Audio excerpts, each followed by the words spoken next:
আসসালামু আলাইকুম ওয়া রাহমাতুল্লাহি ওয়া বারাকাতুহু। সর্বপ্রথম শুকরিয়া আদায় করি সে মহান মালিকের দরবারে, যে মহান মালিক আপনাকে আমাকে অত্যন্ত দয়া করে মায়া করে এই কুরআনুল কারীমের মাহফিলে জান্নাতি বাগানে আসার এবং বসার তৌফিক দিয়েছেন, যিনি সে মহান মালিকের দরবারে প্রাণ খুলে সমস্বরে সমবেত আওয়াজে সমবেত চেষ্টায় জীবনের শ্রেষ্ঠ শুকরিয়ার ঝান্ডাটা আল্লাহ তাআলার আরশ আজিমে পৌঁছায় দেয়। চিৎকার মেরে বলুন আলহামদুলিল্লাহ। আর একটু জোরে বলুন আলহামদুলিল্লাহ।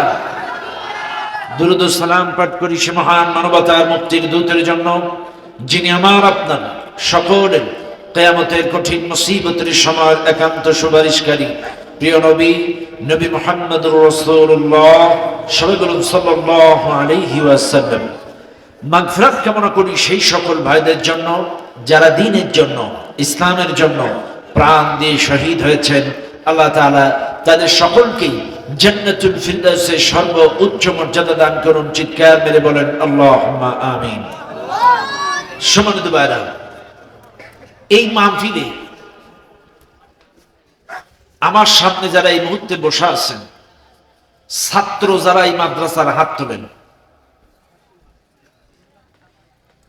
আচ্ছা, হাত নামান।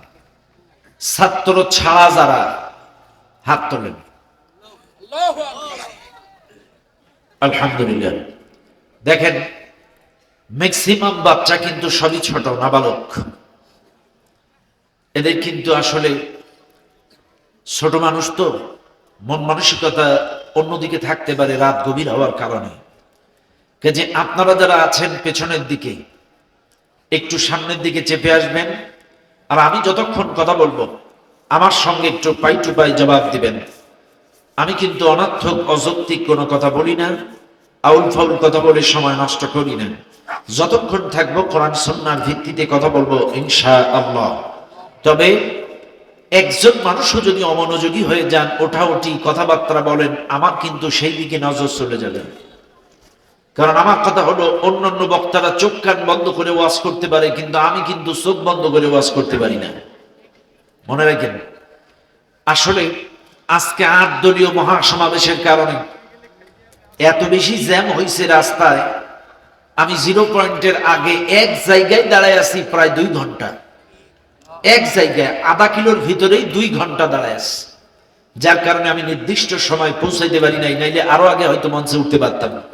এত বেশি গাড়ি, শত শত হাজার হাজার গাড়ি, এত বেশি জাম, ত্রিকোণা, চতুর্দিকের রাস্তা ব্লক, যার কারণে নির্দিষ্ট সময় পৌঁছাইতে পারি নাই। লম্বা সময় আলোচনা নয়, তবে যতটুকু সময় থাকবো আমার সাথে একটু মন খুলে আপনারা কথার জবাব দিবেন। দিবেন তো ইনশাল্লাহ? আছে রেওয়াজ, খুলনায় আছে, এটা খুলনা তো, খুলনায় রেওয়াজ আছে তো, আমার সাথে আওয়াজ দিবেন নি? হ্যাঁ, পেছন দিকে কিছু কয় না। এই জবাব দিয়েছেন কে? এই জবাব দিয়ে প্রশংসা আদায় করবেন কার? ছোটবেলায় বিভিন্ন মাহফিলে যখন যেতাম, লাস্ট টাইমে যখন দোয়া হতো, বিভিন্ন হক্কানি বড় বড় আলেম ওলামা, পীর মাশায়েখরা দোয়া করত, মানুষের কান্নার রোল পড়ে যেত। এত বেশি কান্নাকাটি করতো মানুষ। কিন্তু দুঃখজনক হলেও সত্য, আজ বর্তমানে মাহফিলগুলোতে, মসজিদগুলোতে, তাফসীর মাহফিল, ওয়াজ মাহফিল, সিরাত মাহফিল, যে কোনো মাজলিসেই বলেন না কেন, এখন মোনাজাতে আর মানুষের চোখে পানি আসে না। কেন বলেন তো?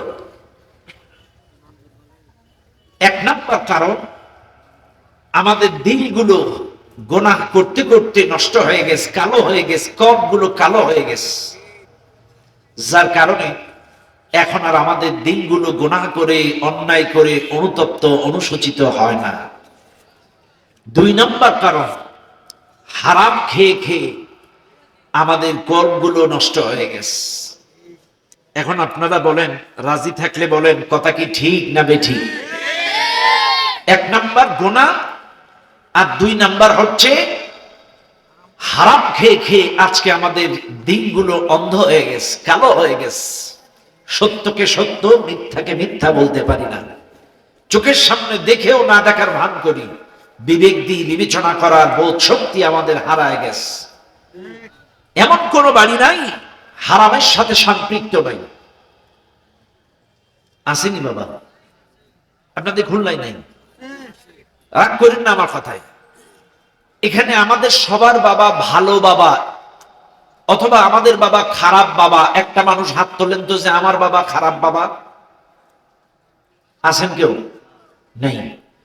আমার বাবা খারাপ বাবা এমন একটি ব্যক্তিও মাহফিলে নেই। এবার বলেন আমাদের সবার বাবা ভালো বাবা কারা কারা? বলেন কাদের বাবা ভালো বাবা? দুহাত তুলে দেখান। সবার বাবা? আচ্ছা হাত নামান। আচ্ছা আপনারাই বলেন সবার বাবা ভালো বাবা, তাই ঘুষ খায় কার বাবা? কথা বুঝেন না আপনারা? সবার বাবাই যদি ভালো বাবা হয় তাহলে ঘুষ খাই কার বাবা? সুদ খাই কার বাবা? জেনা করে কার বাবা? লোকের আল ঠেলে, জমির আল ঠেলে কার বাবা? ওজনে কম দেয় কার বাবা? আজকে কোনো না কোনো ভাবেই আজকে আমরা হারাম খাচ্ছি, হারামের সাথে সম্পৃক্ত হয়ে যাচ্ছি। এই জন্য বেশি বেশি করে আল্লাহ জিকির, আল্লাহর স্মরণ, বেশি বেশি করে কোরআন তেলাওয়াত, আল্লাহর জিকির যত বেশি করবেন আমার আপনার দিলের ময়লাগুলো পরিষ্কার করে দিবেন কে? আরো জোরে বলেন কে? তাহলে এই মাহফিলে এসে সুবহানাল্লাহ আলহামদুলিল্লাহ কোরআনের আয়াতগুলো তেলাওয়াত করলে লাভ না লস? আরো জোরে আলহামদুলিল্লাহ। এবার আমার সঙ্গে তেলাওয়াত করেন, আর ভূমিকায় কথা নয়, ডাইরেক্ট আলোচনায় চলে যাই।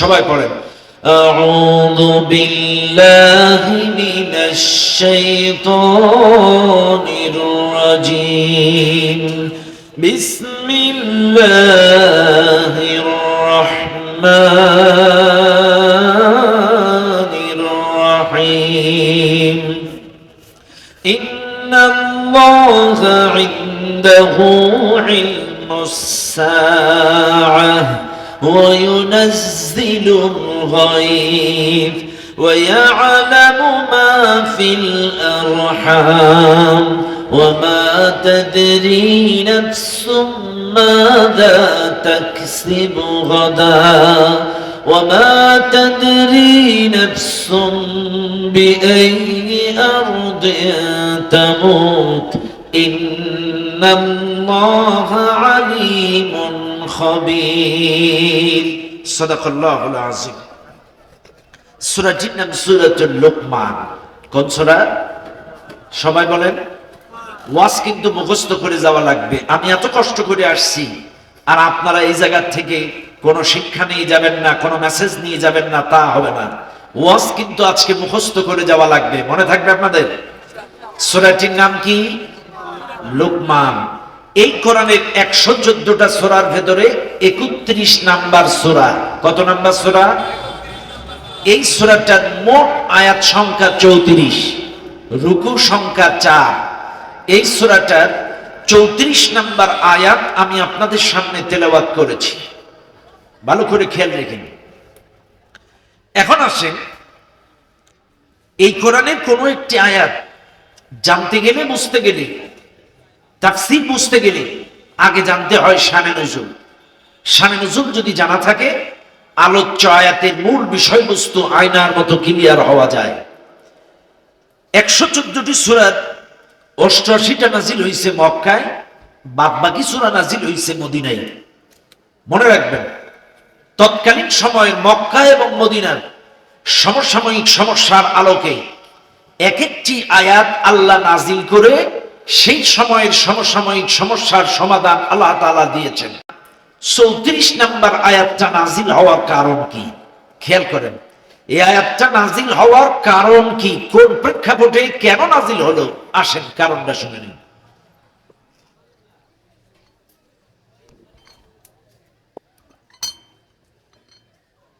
মক্কায় গ্রামীণ অঞ্চলের একজন সাহাবী, প্রত্যন্ত অঞ্চলের একজন সাহাবী, এই সাহাবীটার নাম ছিল হারিস ইবনে হাবশা রাদিয়াল্লাহু তাআলা। ভালো করে মনে রাখেন, গ্রামীণ অঞ্চল, প্রত্যন্ত অঞ্চলে, যেমন এই খুলনা জেলার প্রত্যন্ত অঞ্চল হলো কয়রা। কয়রার উপরে কিছু আছে নাকি? নেই। দাকো, কয়রা, ছোলা দানা, এগুলো একদম শেষ সীমানা। একবার মনে পড়ে আমার অনেক আগের কথা, দাকপে একবার একটা মাহফিলে গেছি, প্রচন্ড শীতের সময়, প্রচন্ড কুয়াশা। মাহফিল করে পরের দিন আমার মাহফিল রাজশাহী। আমি রাতের বেলায় প্রোগ্রাম শেষ করে একটা ট্রলার ভাড়া করছি। আমার এসে রাতারাতি এই ঘাটটা, নদীটা পার করে ওই বারে দিয়ে দেবে, খুলনার ওই পাশে দিয়ে দেবে, পাইকাসার পাশে। কিন্তু মাহফিল শেষ করে ছাড়ছি, মোটামুটি মাহফিল শেষ করতে করতে বাচ্চে কটা, আনুমানিক 2টা-2.5টা বাচ্চে। মাহফিল শেষ করে ট্রলার ছাড়ছে, সারা রাত ঘুরে ফজরের আজানের সময় ঘুরে দেখি সেই ঘাটেই আছে। এত বেশি কুয়াশা, ও ঘুরে আসছে, ঘুরে এসে সেই ঘাটে আবার নৌকা থামাইছে। এই দাকপে অবশ্যই ফার্স্ট গেছি, আর যাওয়া হয়নি দাকপে। যাই হোক, সমানিত ভাইরা আমার, কুয়াশার সময় অনেক বিপদে আমাদের পড়তে হয় মাঝে মাঝে। এগুলো আমার বলা উদ্দেশ্য না, তবে এই যে শীতকালীন কুয়াশা এত বিপজ্জনক। একবার সন্দ্বীপ চিনেননি আপনারা? কুতুবদিয়া সন্দ্বীপ, কক্সবাজারের উপজেলা কুতুবদিয়া, আর চট্টগ্রামের হচ্ছে সন্দ্বীপ। তো আমি এই কুতুবদিয়ার থেকে মাহফিল করে ওইরকম একবার রাতে ট্রলার ঠিক করছি, এত বেশি কুয়াশা। রাতের বেলায় সেই সাগরের মাঝখানে, ওই দ্বীপের মাঝখানে কোন জায়গায় সেই ট্রলার আটকায় গেছে। অনেক ঘটনা। যাই হোক, এই কুয়াশা কেন্দ্রিক কথা মনে পড়ে গেল দাকপের কথা। তো গ্রামীণ অঞ্চল হচ্ছে কয়রা, গ্রামীণ অঞ্চল হচ্ছে দাকপ। এই গ্রামীণ এরকম মক্কার প্রত্যন্ত অঞ্চলের একজন সাহাবী রাসূলুল্লাহর খেদমতে আসলেন। নবীজির খেদমত করতে করতে করতে করতে করতে করতে করতে করতে করতে করতে রাসূলকে বলছেন, ইয়া রাসূলুল্লাহ, আমার কয়েকটি প্রশ্ন আছে আপনার কাছে। বলছে, কি প্রশ্ন? 1 নাম্বার প্রশ্ন, হুজুর আপনি বলেন কিয়ামত কখন হবে, কোন দিন হবে, কোন সময় হবে? এই কিয়ামতের টাইম টেবল, সময়টা জানতে চাই। 1। 2 নাম্বার প্রশ্ন, হুজুর কখন কোথায় বৃষ্টি বর্ষণ হবে, এই বৃষ্টির খবরটা জানতে চাই। 3 নাম্বার প্রশ্ন, আমি বাড়ি থেকে আসার সময় আমার স্ত্রীকে গর্ভবতী অবস্থায় দেখে এসেছি, আমার স্ত্রী গর্ভে যে বাচ্চাটা আছে, এই বাচ্চাটা ছেলে না মেয়ে, এটা জানতে চাই। 4 নাম্বার প্রশ্ন, হুজুর আমি আগামীকাল কোথায় যাব, কি খাবো, আমার রিজিকে কি লেখা আছে, এটা একটু জানতে চাই। 5 নাম্বার প্রশ্ন, হুজুর আমার জন্ম হয়েছে কোন জায়গায় আমি জানি, কিন্তু আমার মৃত্যুটা কখন, কোথায়, কোন অবস্থায়, কোন হালতে, কোন জায়গায় লেখা আছে, এই মৃত্যুর খবরটা একটু জানতে চাই। প্রশ্ন করছে কয়টা? সবাই বলেন, মনোযোগ আছে আমার দিকে? প্রশ্ন করছে কয়টা? 5টা। এই 5টা প্রশ্ন যখন হারেস ইবনে হাবশা রাদিয়াল্লাহু তাআলা আনহু রাসূলকে করলেন, এই প্রশ্নের জবাবে আল্লাহর পক্ষ থেকে ওই মুহূর্তে সরাসরি রাসূলুল্লাহর কাছে সূরাতুল লুকমানের 34 নম্বর আয়াত নাযিল হয়ে গেল। এটা জোরে কন্যা সুবহানাল্লাহ। সাথে সাথে এই 34 নম্বর আয়াতটা রাসূলুল্লাহর কাছে নাযিল হয়ে গেল। বারামান একটা আয়াতের মধ্যে 5টা প্রশ্নের জবাব আমার আল্লাহ তাআলা দিয়ে দিলেন। প্রথম প্রশ্ন কিয়ামত, সেকেন্ড প্রশ্ন বৃষ্টি, 3 নাম্বার প্রশ্ন স্ত্রীর গর্ভের বাচ্চাটা ছেলে না মেয়ে, 4 নাম্বার প্রশ্ন আগামীকাল কই যাব, কি খাবো, রিজিকে কি লেখা আছে, 5ম নাম্বার প্রশ্ন আমার জন্ম হয়েছে কোন জায়গায়, মৃত্যুটা কখন, কোথায় লেখা আছে, এটা একটু জানতে চাই, জন্মের খবর আমি জানি। এই 5টা প্রশ্নের জবাবে আয়াতটা আল্লাহ তাআলা নাজিল করে দিলেন। চাইলে শানে নুজুল শুনলাম, আয়াতটা কেন নাজিল হলো, কোন প্রেক্ষাপটে নাজিল হলো, কারণটা বলে দিলাম।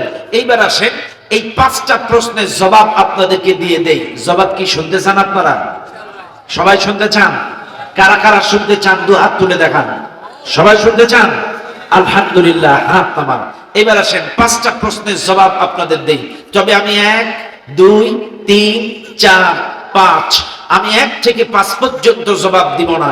আমি 5, 4, 3, 2, 1, আমি উল্টা 5টা প্রশ্নের জবাব আপনাদের দিব। তবে একটা প্রশ্ন আমি বাধায় রাখবো না ইনশাআল্লাহ। লক্ষ্য করুন, চাইলে 5ম নাম্বার প্রশ্ন ছিল মৃত্যু, আর প্রথম প্রশ্ন ছিল কিয়ামত। আমি আবারও বলছি, প্রথম প্রশ্ন ছিল কিয়ামত, আর শেষ প্রশ্ন ছিল মৃত্যু। এবার আপনারা বলেন, আগে মৃত্যু না আগে কিয়ামত? আগে মৃত্যু। চাইলে আসেন আমি 5ম নম্বর থেকে আপনাদের জবাবগুলো দিয়ে দিই। দুনিয়ার মানুষ, খুলনাবাসী শুনে নেন, আল্লাহ নবী সাহাবী হারিস ইবনে হাফসা রাদিয়াল্লাহু তাআলা নবীজিকে যখন প্রশ্ন করলেন, পাঁচটা প্রশ্নের জবাবে আয়াতটা নাযিল হয়ে গেল। পঞ্চম নম্বর প্রশ্নের জবাব হারিস ইবনে হাফসা বলেন, ইয়া রাসূলুল্লাহ, আমার জন্ম হইছে কোন জায়গায় আমি জানি, আমার মৃত্যুটা কখন, কোথায়, কোন অবস্থায়, কোন জায়গায় লেখা আছে, কোন হালতে লেখা আছে, এইটা আপনার কাছে একটু জানতে চাই। আল্লাহর কোরআন, ওয়া মা তাদরি নাফসুম বিআইয়ি আরদিন তামুত, কার মৃত্যু কখন, কোথায়, কোন অবস্থায়, কোন হালতে, কোন জায়গায় হবে, এটা আল্লাহ ছাড়া এই পৃথিবীর কেউ জানে না। প্রশ্ন ছিল আমার মৃত্যুটা কোথায় হবে, কোন অবস্থায় হবে, কোন সময় হবে। আল্লাহ আয়াত নাযিল করে বলে দিলেন, ওমা তাদরি নাফসুম বিআইয়ি আরদিন তামুত, কার মৃত্যু কখন, কোথায়, কোন অবস্থায়, কোন হালতে হবে, এইটা আল্লাহ ছাড়া এই পৃথিবীর কেউ বলতে পারে। শুনে নেন খুলনার মুসলমানেরা, এই মাইক্রোফোনের ব্যাপারে আসেনি, মাইক্রোফোনের ব্যাপারে মনে রাখবেন, দুনিয়ার মানুষ, আমার আপনার জন্ম খুলনায় হতে পারে, মৃত্যুটা রাজধানী ঢাকা এলাকা থাকতে পারে, জন্মটা আমার আপনার এই রূপসা থানায় হতে পারে, আমার আপনার মৃত্যুটা কিন্তু ওই খুলনার ফুলতলা থানায় হয়ে যেতে পারে। জন্মটা এই এলাকায় হতে পারে, মৃত্যুটা রাজশাহী হতে পারে, মৃত্যুটা বরিশালে হতে পারে, মৃত্যুটা রংপুরে হতে পারে। জন্ম আপনার খুলনায়, জন্ম আপনার বাংলাদেশে, মৃত্যুটা আপনার ইউরোপ আমেরিকায় হয়ে যেতে পারে। আবার কপাল যদি ভালো হয়, জন্ম আপনার বাংলাদেশে, মৃত্যুটা আপনার আল্লাহর ঘর তাওয়াফ করতে করতে সৌদি আরবে মক্কার মাটিতেও হয়ে যেতে পারে। পারে কি পারে না? মৃত্যু কার, কখন, কোথায়, কোন অবস্থায় হবে কেউ জানে না, কিন্তু মানুষ কিন্তু মৃত্যু সম্পর্কে বেখবর। খেয়াল করেন, মানুষ দুনিয়া করে পাগল, দুনিয়া করে পাগল, বাড়ি গাড়ি, টাকা পয়সা, সম্পত্তি। আজকে মানুষ কই যাচ্ছে? 500 টাকার জন্য, 1000 টাকার জন্য এমন রিস্ক নিচ্ছে। আজকে সাম্প্রতিক এই 2-1 দিন দেখতেছি, ওই যে ফেসবুকের এক কন্টেন্ট তৈরি করতো এক টিকটকার, কি বলে, আগুনে একটা শীতকালীন একটা কন্টেন্ট বানাতে যে ওর শরীরে 70% পুড়ে গেছে। আলামিন 70% তার শরীরে পুড়ে গেছে। এত টাকার পিছনে ছুট, আরে কপাল পোড়া, তুই দুনিয়ার টাকার পিছনে ছুটছিস, কিন্তু ওই আগুনের জন্য লাভ দিলি একটা খানায়। জাহান্নামের আগুন থেকে বাঁচার জন্য কত বড় লাভ দেওয়া উচিত। ইস, মানুষ আজকে পাগল। এখন কেউ যদি মারা যায়, বলে ইস তাগড়া জওয়ান, 30 বছর বয়স, এখনো মৃত্যুর সময় হয়নি। কথা কানা, তাগড়া জওয়ান, 30 বছর বয়স, এখনো মৃত্যুর সময় হয়নি। নাউজুবিল্লাহ বলবেন না? আল্লাহ কোরআন বলেন, ওয়ামা কানা লিনাফসিন আন তামুতা ইল্লা বিইذনিল্লাহি কিতাবাম মুআজ্জালা। আল্লাহর অর্ডার ব্যতীত নির্দিষ্ট সময় ছাড়া কারোর মৃত্যু হয় না। নির্দিষ্ট সময় যখন আপনার হয়ে যাবে, আল্লাহর ওয়াদা ছাড়া কারণ মৃত্যু হবে না। আপনার মৃত্যু যদি 25 বছরে লেখা থাকে, 1 সেকেন্ড কমানো বা বাড়ানোর ক্ষমতা কারণ নাই। ইদা জাআ আজালুহুম লা ইস্তাখিরুনা সাআতাও ওয়া লা ইস্তাকদিমুন। আপনার মৃত্যু যদি 40-এ লেখা থাকে, আপনার মৃত্যু যদি 35-এ লেখা থাকে, আপনার মৃত্যু যদি 30-এ লেখা থাকে, 1 সেকেন্ড কমানো বা বাড়ানোর ক্ষমতা এই দুনিয়ার কারণ নাই। আর মৃত্যু যে হবে এটার মধ্যে কোনো সন্দেহ নাই।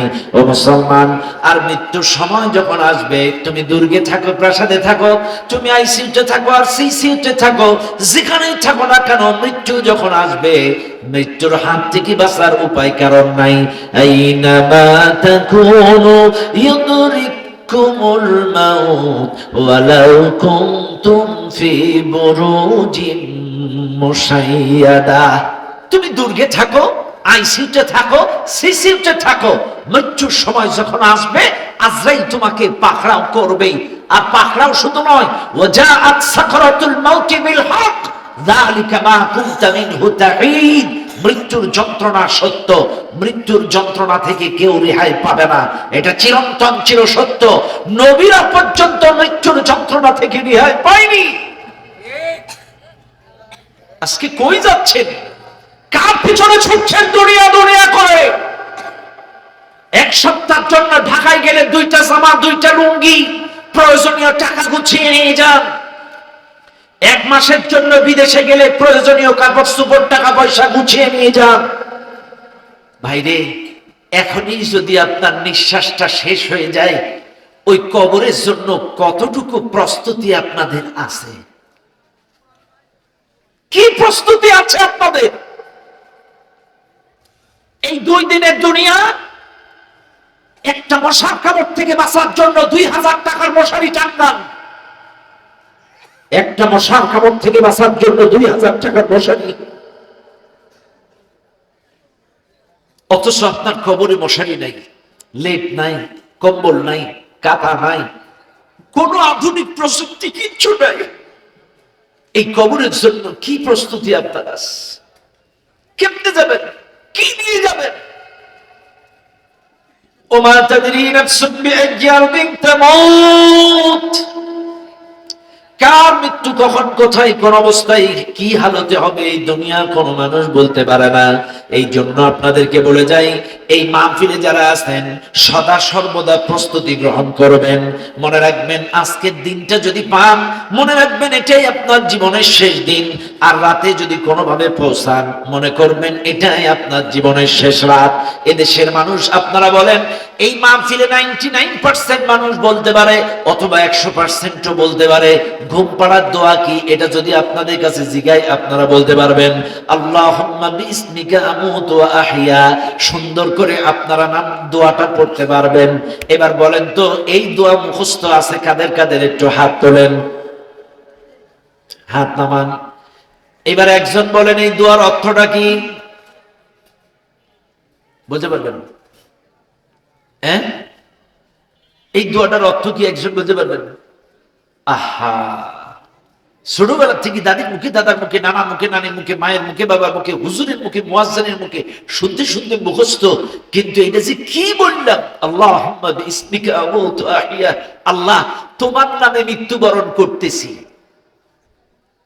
আহ, আমুতু, তোমার নামে মৃত্যুবরণ করতেছি। যদি তুমি জাগাও তাইলে আবার উঠবো। তাইলে এই দোয়া পড়ে আপনি ঘুমাচ্ছেন। ঘুম ভাঙলে সকাল, না ভাঙলে পরকাল। কার পিছনে ছুটছেন? কোথায় ছুটছেন? গাড়ি বাড়ি টাকা পয়সা। অবুঝ মন, কার পিছনে তুমি ছুটছো দিবারাতি? ভেবে দেখো কেউ হবে না, ভেবে দেখো কেউ হবে না কবরের ওই সাথী। কার পিছনে তুমি ছুটছো দিবা রাতি? ছেলে কাবে খাটি ধরে, মেয়ে কাঁদবে বিলাপ করে। ছেলে কাঁদবে খাটি ধরে, মেয়ে কাঁদবে বিলাপ করে। ও তোর ছেলে মেয়ের কান্না দেখে, ছেলে মেয়ের কান্না দেখে কাবে প্রতিবেশী। কার পিছনে তুমি ছুটছো দিবা রাতি?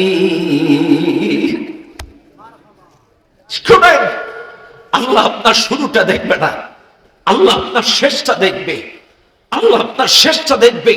আল্লাহ ওমর রাদিয়াল্লাহু তাআলা শুরু দেখবে না, আল্লাহ খাব্বাবের শুরু দেখবে না, আল্লাহ বেলালের শুরু দেখবে না, আল্লাহ দেখবে তাদের শেষটা। আল্লাহ আপনাদের শুরুটা দেখবে না, আল্লাহ দেখবে আপনাদের শেষটা। আপনার শেষটা নামাজরত অবস্থায় হলো কিনা, আপনার শেষটা ইমানের হালতে হলো কিনা, আপনার শেষটা কোরআন তেলাওয়াত করতে গিয়ে হলো কিনা, আপনার শেষটা কোরআন প্রতিষ্ঠায় শাহাদাতি মৃত্যু হলো কিনা, আপনার শেষটা আল্লাহর ঘর হজ করতে যে হলো কিনা, আপনার শেষটা ইমানের হালতে কোরআনের তালিম দিতে যে, কোরআন পড়তে গিয়ে, হাদিস পড়তে গিয়ে রাসূলের তরিকা মোতাবেক হলো কিনা, আল্লাহ এটাই দেখবে। আল্লাহ আপনার শুরু দেখবে না। শোনো, তোমার শুরু যদি, তোমার শেষ যদি সেজদায় হয়, সেজদারত অবস্থায় আল্লাহর দরবারে উঠবে। তোমার শেষটা যদি কোরআন তেলাওয়াত করতে গিয়ে হয়, ওই অবস্থায় কিয়ামতে উঠবে। তোমার শেষটা যদি ঈমানের হালতে হয়, ঈমান নিয়ে আল্লাহর আদালতে উঠবে। তোমার শেষটা যদি শাহাদাত মৃত্যু হয়, রক্তমাখা কাপড় নিয়ে আল্লাহর আদালতে উঠবে। আর শেষটা যদি গাজার আড্ডায় হয়, জুয়ার আড্ডায় হয়, জিনার আড্ডায় হয়, ওই জুয়া করতে খেলতে উঠবেন, জিনা করতে করতে উঠবেন, পরকিয়া করতে করতে উঠবেন। আপনার শেষটা যে অবস্থায় হবে, ওই অবস্থায় আপনি কিয়ামতে উঠবেন। ওমা তাদরি নাফসুন বিআইয়ি আরদিন তামুত। আরে কপাল পোড়া মাইকালা ভাই রে, এই তোমরা বুঝো বুঝো, এটা তো গান গাওয়ার নিয়ে দিছো। আমার বেজ একটু কমায় দাও। আগেও একবার খুঁজছি আমি, গানের সময়কার সাউন্ড একরকম, আলোচনার সময়কার সাউন্ড একরকম। এটা বুঝো না কেন? আগে সেই সঙ্গীতের সিস্টেম এখনো আছে। হ্যাঁ, আমার এই ঠিক আছে, এই তো কি সুন্দর, এইগুলো ঠিক আছে, এত সুন্দর সাউন্ড সিস্টেম, বাইরে থেকে একদম ক্লিয়ার। এখন আমি স্যাটিসফাইড। মনে রাখবেন, আগেরটা ছিল গানের, এইবারটা না হয়েছে ওয়াজে। হ্যাঁ ঠিক আছে আপনাদের, জানি সে কথা বলছি। মুসলমান বাবাজির আমার সাথে প্রত্যেকটা কথা মনে রাখবেন। আমি যেহেতু কার মৃত্যু কখন কোন জায়গায় কোন অবস্থায় হবে আল্লাহ ছাড়া কেউ জানে না। এখন আসেন তো কিছুক্ষণের জন্য আপনাদেরকে একটু কবর থেকে ঘুরাই নিয়ে আসি। যাবেন আপনারা? যাবেন? যাবেন আমার সাথে? আসেন, আমি কিছুক্ষণ একটু আপনাদেরকে কবর থেকে ঘুরাই নিয়ে আসি। আমি কিছুক্ষণের জন্য একটু চোখ বন্ধ করেন, আমি একটু আপনাদেরকে কবরের জিন্দেগিটা ঘুরাই। যেহেতু কার মৃত্যু কখন কোথায় কোন অবস্থায় হবে, আর কি অবস্থায় গেলে কি হালতে তার কবরের পরিণতি কি হবে। আপনি যদি নাফরমান অবস্থায় যান, আপনার পরিণতি কবরে কি হবে। আপনি যদি ঈমান নিয়ে যান, আপনার কবরের পরিণতি কি হবে। একটু কিছুক্ষণের জন্য আপনাদেরকে একটু কবরের জিন্দেগিটা একটু ঘুরায় নিয়ে আসি। একটু মনে করেন আমি আপনাদেরকে নিয়ে যাচ্ছি, আমার আলোচনা শুনবেন আর চোখ বন্ধ করে অনুভব করবেন এই মুহূর্তে আপনি কবরে আসছেন। একটু অনুভব করবেন বাস্তব চিত্রটা কেমন হতে পারে। এটা আমি একটু কিছুক্ষণের জন্য আপনাদেরকে নিয়ে যাচ্ছি। মনে করেন আপনি মৃত্যুবরণ করছেন, আপনার আপনজন প্রিয়জন, আপনার পাখিরা সবকিছু আমার গোসল দিয়া কাপড়ের কাপড় পরাইয়া, এই যে আজকে সকালে আমার একজন ফুফাতো বোন স্ট্রোক করেছে ফজরের নামাজের পরেই, সে মারা গেছে। আসরের নামাজের পর হ্যাঁ জানাজা হয়েছে, এরপরে আমি তার জানাজার ইমামতি করছি। ভাইরা আমার, আজকেই, গতকালকেও তার সাথে দেখা, অথচ আজকে সেই বোনটা দুনিয়ার মধ্যে নাই। আসেন তো, আমি নিজে হাতে তারে মাটিতে কবরে নামালাম, খাটিয়ার থেকে সেই বোনটাকে নামালাম খাটিয়ার থেকে, খাটিয়া ধরে তার আপনজনের হাতে তুলে দিলাম, তারা নিচে নামালো। বাইরে একটু খেয়াল করেন, আপনাকে আমাকে কবরে রেখে আসলো। এই কবরে রাখার সময়টা, আপনি যখনই মারা যান, রাত 10টা, রাত 3টা, রাত 12টা, সকাল 10টা, সকাল 6টা, সকাল 8টা, যেই সময় আপনি মারা যান না কেন, আপনার কবরের সময়টা হবে আসর টু মাগরিব। আমি আবারও বলছি, আপনি যেই টাইমেই মারা যান না কেন, আপনার কবরের সময়টা হবে আসর টু মাগরিব। কেন আসর টু মাগরিব? একটা ফিজিক্যালি পরীক্ষা আর 3টা মৌখিক পরীক্ষা। ফিজিক্যালি পরীক্ষাটা কি খেয়াল করেন, আসর টু মাগরিব, অর্থাৎ আসর আর মাগরিবের মাঝখানে সূর্যটা যেমন পশ্চিম আকাশে হেলে থাকে, আপনার কবরে যখন ফেরেশতারা জীবিত করবে ওই সময়টাও হবে আসর টু মাগরিবের ওয়েদার, ওই সময়কার আবহাওয়া, ওই সময়কার আকাশ। এখন খেয়াল করেন, আপনি মারা গেলেন, ফেরেশতা চলে আসলো 2জন, এসে আপনারে তুলে সর্বপ্রথম আপনাকে জিজ্ঞাসা করলো তোমার রবকে, মান রব্বুকা। তোমার রব যখন প্রশ্ন করলো, তখন সাথে সাথে আল্লাহর বান্দা যাকে তুলবে ওই লোকটা যদি প্রকৃত অর্থে নামাজি হয়ে থাকে, চাইলে ফেরেশতাদেরকে বলবে, ও ফেরেশতারা, তোমাদের সব প্রশ্নের জবাব পরে, আমি ঘুমানোর কারণে আসরের নামাজটা পড়তে পারি নাই, ওই যে ওয়াক্ত চলে যাচ্ছে, আগে একটু ওযুর পানি দাও, নামাজটা আদায় করে নেই। এটা জোরে বলবেন না সুবহানাল্লাহ। আর জোরে বলেন না সুবহানাল্লাহ। আপনি যদি প্রকৃত অর্থে নামাজি হয়ে থাকেন, চাইলে কি চাইবেন? অজুর পানি। আর যারা নামাজ পড়বে না, পড়ে না, কিসের পানি আর কিসের রক্ত, এদের কোনো টাইম জ্ঞান আছে? ফজর যায় ঘুমিয়ে, জোহর যায় কামে, আসর যায় খেলায়, সন্ধ্যা যায় বন্ধু বান্ধবের আড্ডায়, আর এশা যায় আইপিএল আর বিপিএল খেলায়। কতখানা কতখানা কথা কি মেলে? মেলে মেলে। ফজরের ক্ষণ গেল পড়নি নামাজ, জোহরেও ডুবেছিলে নিয়ে শত কাজ। ফজরের ক্ষণ গেল পড়নি নামাজ, জোহরেও ডুবেছিলে নিয়ে শত কাজ। হেলায় খেলায় গেল আসরের কাল, হেলায় খেলায় গেল আসরের কাল। মাগরিবেও পড়লে না নামাজির সাজ। ফজরের ক্ষণ গেল পড়নি নামাজ, জোহরেও ডুবেছিলে নিয়ে শত কাজ। কথা কন কথা কন। বিনোদনে কেটে গেল এশা সময়, এতটুকু জাগলো না কবরের ভয়। বিনোদনে কেটে গেল এশা সময়, এতটুকু জাগলো না কবরের ভয়। খুঁজলে না একবার না জাতের পথ, খুঁজলে না একবার না জাতের পথ। মুসলিম নাম নিতে পেলে না কোলাজ। ফজরের ক্ষণ গেল পড়নি নামাজ, জোহরেও ডুবেছিলে নিয়ে শত কাজ। কথা কি মেলে? মেলে। কেন মেলে? কেন মেলে? তুমি কি আল্লাহর বান্দা না? ফজর কেন ঘুমায় কাটাও? তুমি কি আল্লাহর বান্দা না? তুমি জোহর কেন কামে কাটাও? তুমি কি আল্লাহর বান্দা না? তুমি আসরটা কেন খেলাধুলায় কাটাও? তুমি কি আল্লাহর বান্দা না? তুমি মাগরিবটা সাহের আড্ডায় টেলিভিশনের দোকানে কাটাও। লজ্জা করে না তোমার? একটা বার বুকে হাত দেন, একটা বার বুকে হাত দেন।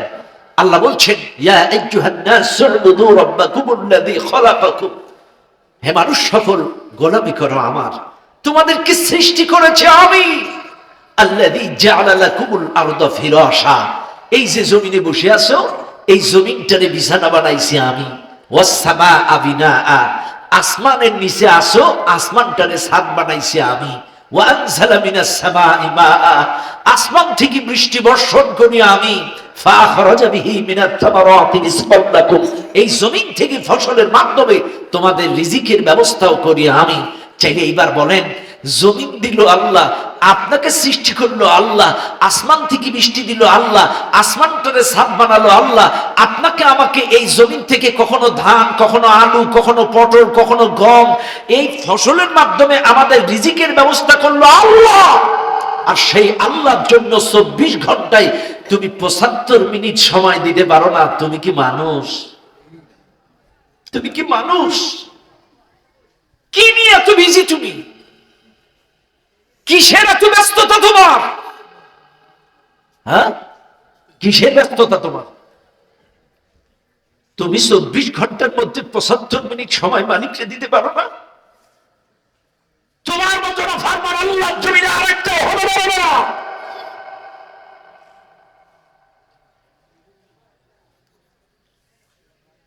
ভাইরা আমার, একটু বুকে হাত দিয়ে বলেন, এই যে কয়দিন আগে করোনা ভাইরাস গেছে না?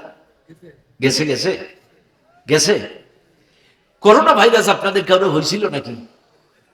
হ্যাঁ, আলহামদুলিল্লাহ।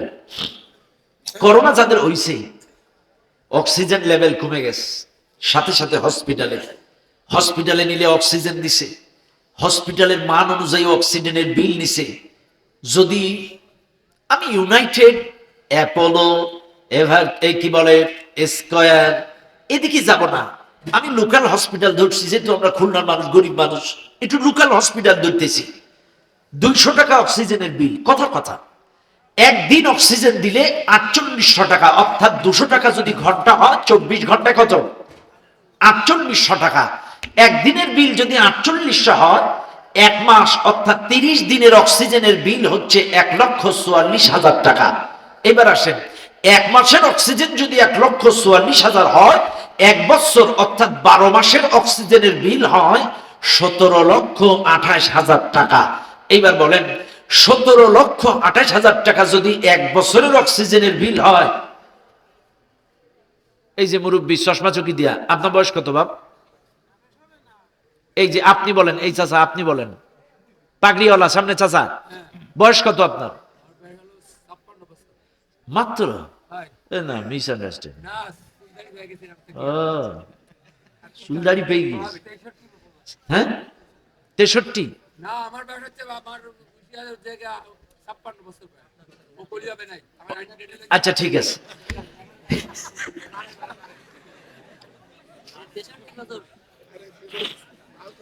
আচ্ছা, 56 বছর, এক বছরে যদি 17,28,000 টাকার অক্সিজেন হয়, তাহলে 56 বছরে আমার চাচা কত টাকার অক্সিজেন খাইছে?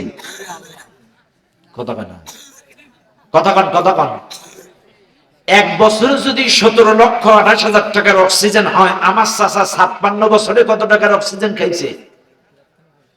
আচ্ছা এবার বলেন, মাসে মাসে কারেন্ট বিল না দিলে বিল কারেন্ট লাইন কেটে দেয়, ওয়াইফাই বিল না দিলে নেট লাইন কেটে দেয়, পানির বিল না দিলে পানির লাইন কেটে দেয়, টেলিফোন। আল্লাহর ফেরেশতারা যখন আপনাকে কবরের মধ্যে জীবিত করবে, ফেরেশতারা যখন আপনাকে প্রশ্ন করবে, ও আল্লাহর বান্দা তোমার রবকে, প্রশ্ন যখন করবে, আল্লাহর বান্দা যদি নামাজি হয়ে থাকে, দুনিয়ায় যদি 5 ওয়াক্ত নামাজ পড়ে থাকে, আল্লাহর বান্দা বলবে, ও ফেরেশতারা তোমাদের সব প্রশ্নের জবাব পরে আমাকে একটু পানি দাও, আগে ওযু করে আসরের নামাজটা আদায় করে নেই, ওয়াক্ত চলে যাচ্ছে। আজ যারা নামাজ পড়ে নাই, এটা তো কিসের পানি আর কিসের ওযু? কথা বলে না, কিসের পানি আর কিসের ওযু? নামাজই তো পড়ে নাই, টাইম জ্ঞান আছে নাকি? যারা নামাজি এদের ঘড়ি দেখা লাগে না, অক্ত হলেই কলিজায় টান লেগে যায়। কথা কথা, অক্ত হলেই কলিজায় টান লেগে যায়। যারা নামাজ পড়েই নাই, কিসের অক্ত আর কিসের আযান? কোন টাইম টেবল নাই। শুনে নেন, কবরের প্রথম ফিজিক্যালি পরীক্ষা হলো ওযুর পানি। ওযু করাও লাগবে না, নামাজ পড়াও লাগবে না। যদি কোনো বান্দা ওযুর পানি চাই, ও পাস। আল্লাহু আকবার। সুবহানাল্লাহ বলবেন না? জোরে বলেন না সুবহানাল্লাহ। ওযুর পানি চাইলেই আপনি পাস, যদি দুনিয়ায় এই প্র্যাকটিক্যাল অভ্যাসটা আপনার থাকে। কথা কেন? আর যারা চাইবে না, এবার আসেন, প্রথম পরীক্ষাটা আমি বাদ দিলাম, এবার আসেন প্রথম মৌখিক প্রশ্ন। আল্লাহর ফেরেশতারা প্রশ্ন করবেন, মান রব্বুকা, কি বলবেন? তোমার রব কে? বলেন সবাই। জোর হলো না, আরো জোরে। জোর হলো না, আরো জোরে। হ্যাঁ, এটা কি বলতে পারবেন? হ্যাঁ, পারবেন? পারবেন? রাগ করেন না আমার কথায়, আমি বোঝানোর জন্য বলছি। তোমার নাম কি? আবু বকর সিদ্দিক। তোমার কি আমি চিনি? চিনি না। খেয়াল করেন, এই যে ক্যামেরাগুলো দেখছেন, ঢাকার থেকে একজন আমারে বলতেছে, আপনার পাশে একটা ছেলে বসেছিল, সুন্দর করে টুপি মাথায়, পাঞ্জাবি গায়ে, কোট পরা। এই ছেলেটার চরিত্র, তার আদর্শ, তার নীতি নৈতিকতা, এই ছেলেটা আসলে লোকটা কেমন, আমি কি বলতে পারবো? হ্যাঁ, না, কেন পারবো না? জানা নেই, পরিচয় ওনার সম্পর্কে আমার জানা নাই, ধারণা নাই।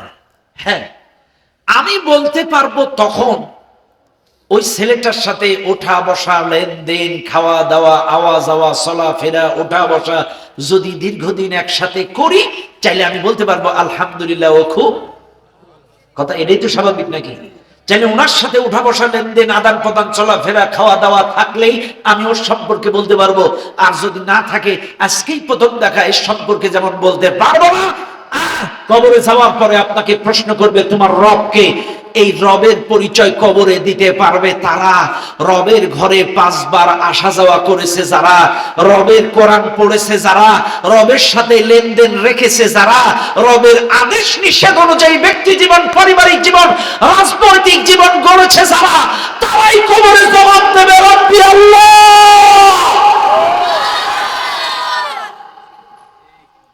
আপনি 5 বার রবের ঘরে আসা যাওয়া নেই, রবের সাথে কোনো লেনদেন নেই, আদান প্রদান নেই, রবের হুকুম মানেন না, রবের কথা অনুযায়ী চলেন না, রবের সাথে আপনার কোনো লেনদেন নেই, আপনি কেমনে বলবেন আপনার রব সম্পর্কে?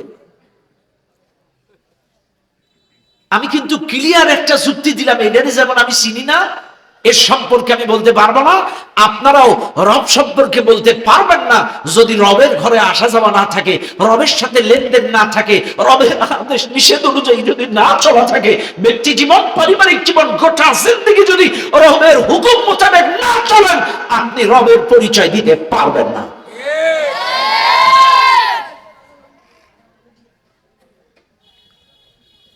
দুই, প্রশ্ন করবে মা দীনুকা, তোমার দিন কি? বলেন, সবাই বলেন, আরো জোরে, জোর হলো না। এইবার বলেন ইসলাম মানে কি? ইসলাম মানে আত্মসমর্পণ। ইসলাম মানে আত্মসমর্পণ। এই মাহফিলে যারা আছেন একটু খেয়াল করেন, এখানে যারা আছি আমরা এটাই শিখে রেখেছি, বাংলা শব্দ শিখে রেখেছি, ইসলাম মানে শান্তি, এটা শান্তির ধর্ম, এটার বাইরে কিচ্ছু জানি না। কিন্তু ইসলাম মানে আত্মসমর্পণ। ভালো করে খেয়াল করেন, আসলামা ইসলিমু ইসলামা ফাহুয়া মুসলিম। আপনারা নিলেন মুসলিম না ভাই? মুসলিম মানে কি? আত্মসমর্পণকারী। আবার বলছি, মুসলিম মানে আত্মসমর্পণকারী। খেয়াল করেন, এই মাহফিলে যারা আপনারা আছেন, এখন কবরে যে ইসলাম সম্পর্কে প্রশ্ন করবে, এটা কি আপনারা বলতে পারবেন? তোমার দিন কি যখন জিজ্ঞাসা করবে বলতে পারবেন কি দিন? সবাই বলেন কি? আরো জোরে, জোর হলো না। এটা হলো মুখস্থ বিদ্যা। কি বিদ্যা? এটা হলো মুখস্থ বিদ্যা। ভালো করে শোনেন, এই দিন সম্পর্কে যে প্রশ্ন করবে এর অর্থ ইসলাম না। কবরে যে দিন সম্পর্কে প্রশ্ন করবে এর অর্থ হলো ইসলামী জীবন ব্যবস্থা। দিন মানে রাষ্ট্রীয় আইন, দিন মানে ইসলামী জীবন ব্যবস্থা, দিন মানে বিচার দিবস, দিন মানে আনুগত্য, একনিষ্ঠ ইবাদত। আমরা তো মনে করি দিন মানে নামাজ, দিন মানে রোজা, দিন মানে জিকির, ইল্লিল্লাহ, যা করো করো করো করো, নামাজ রোজা জিকির করো, ব্যাস দিনের কাজ শেষ। হ্যাঁ, বেয়াদবি মাফ করেন, আমার কথা ভুল বুঝেন না, আমি বোঝানোর জন্য বলছি। আমাদের ধারণা দিন মানে নামাজ, দিন মানে রোজা, দিন মানে জিকির, এটাই আমাদের ধারণা। কিন্তু দিন মানে রাষ্ট্রীয় আইন, দিন মানে আনুগত্য, দিন মানে ইসলামী জীবন ব্যবস্থা। মালিক ইয়াউমিদ্দিন, দিন বিচার দিবসকে দিন বলা হয়। এরপরে ইসলাম, ইসলামী জীবন ব্যবস্থাটাকে দিন বলা হয়। এরপরে আফাগাইরা দীনিল্লাহি ইয়াবগুন ওয়ালাহু আসলামা মান ফিস সামাওয়াতি ওয়াল আরদি তাওআন ওয়া কারহা, আনুগত্য করাটাকে দিন বলা হয়। ওয়ামা উমিরু ইল্লা লিয়াবুদুল্লাহা মুখলিসিনা লাহুদ্দিন, একনিষ্ঠ ইবাদতটাকে দিন বলা হয়। আর লাস্ট, ওয়াকালা ফিরআউনু যারুনি আকতুল মূসা ওয়ালিয়াদউ রাব্বাহু ইন্নী আখাফু আন ইউবাদদিলা দীনাকুম আও আন ইউযহিরা ফিল আরদিল ফাসাদ, রাষ্ট্রীয় আইনটাকে দিন বলা হয়। 5টা আয়াত দিয়ে দলিল দিলাম। এবার আসেন, কেডা বোঝেন নাই বুঝাইয়া দেই। 5টা আয়াত দিয়ে বুঝালাম দিন, রাষ্ট্রীয় আইনকেও দিন বলা হয়। আজকে আমাদের দেশে হুজুররা যদি রাজনীতি করে অনেকেই রাগান্বিত হয়ে যায়, হুজুররা আল্লাহ আল্লাহ করবে, জিকির করবে, মসজিদে থাকবে, ধর্মকর্ম করবে। হুজুরদের রাজনীতি করার কি দরকার? ক্ষমতার লোভ। কথা বলে না, বলে না, বলে না, বলে না, এটা বলে হুজুর।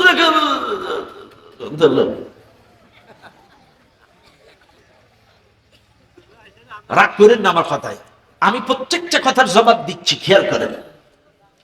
চাইলে এই দিনের অর্থ হচ্ছে কবরে যেই প্রশ্ন করবে, বিশ্বাস করেন আমি যেভাবে বুঝাচ্ছি এইভাবে হয়তো অনেক মসজিদের ইমাম আপনাকে বুঝাবে না, বুঝাইলে তার চাকরি থাকবে না। রাগ করেন না আমার কথায়।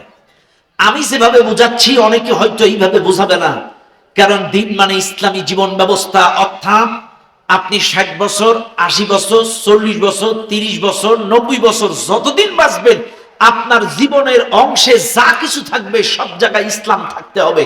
বলেন, ব্যবসা কি মানুষ করে না গরু ছাগল করে? হ্যাঁ, মানুষ করে। চাইলে ব্যবসার মধ্যে ইসলাম থাকা লাগবে। এইবার বলেন, ঘর সংসার কি গরু ছাগল করে না মানুষ করে? চাইলে পরিবারের মধ্যে ইসলাম থাকা লাগবে।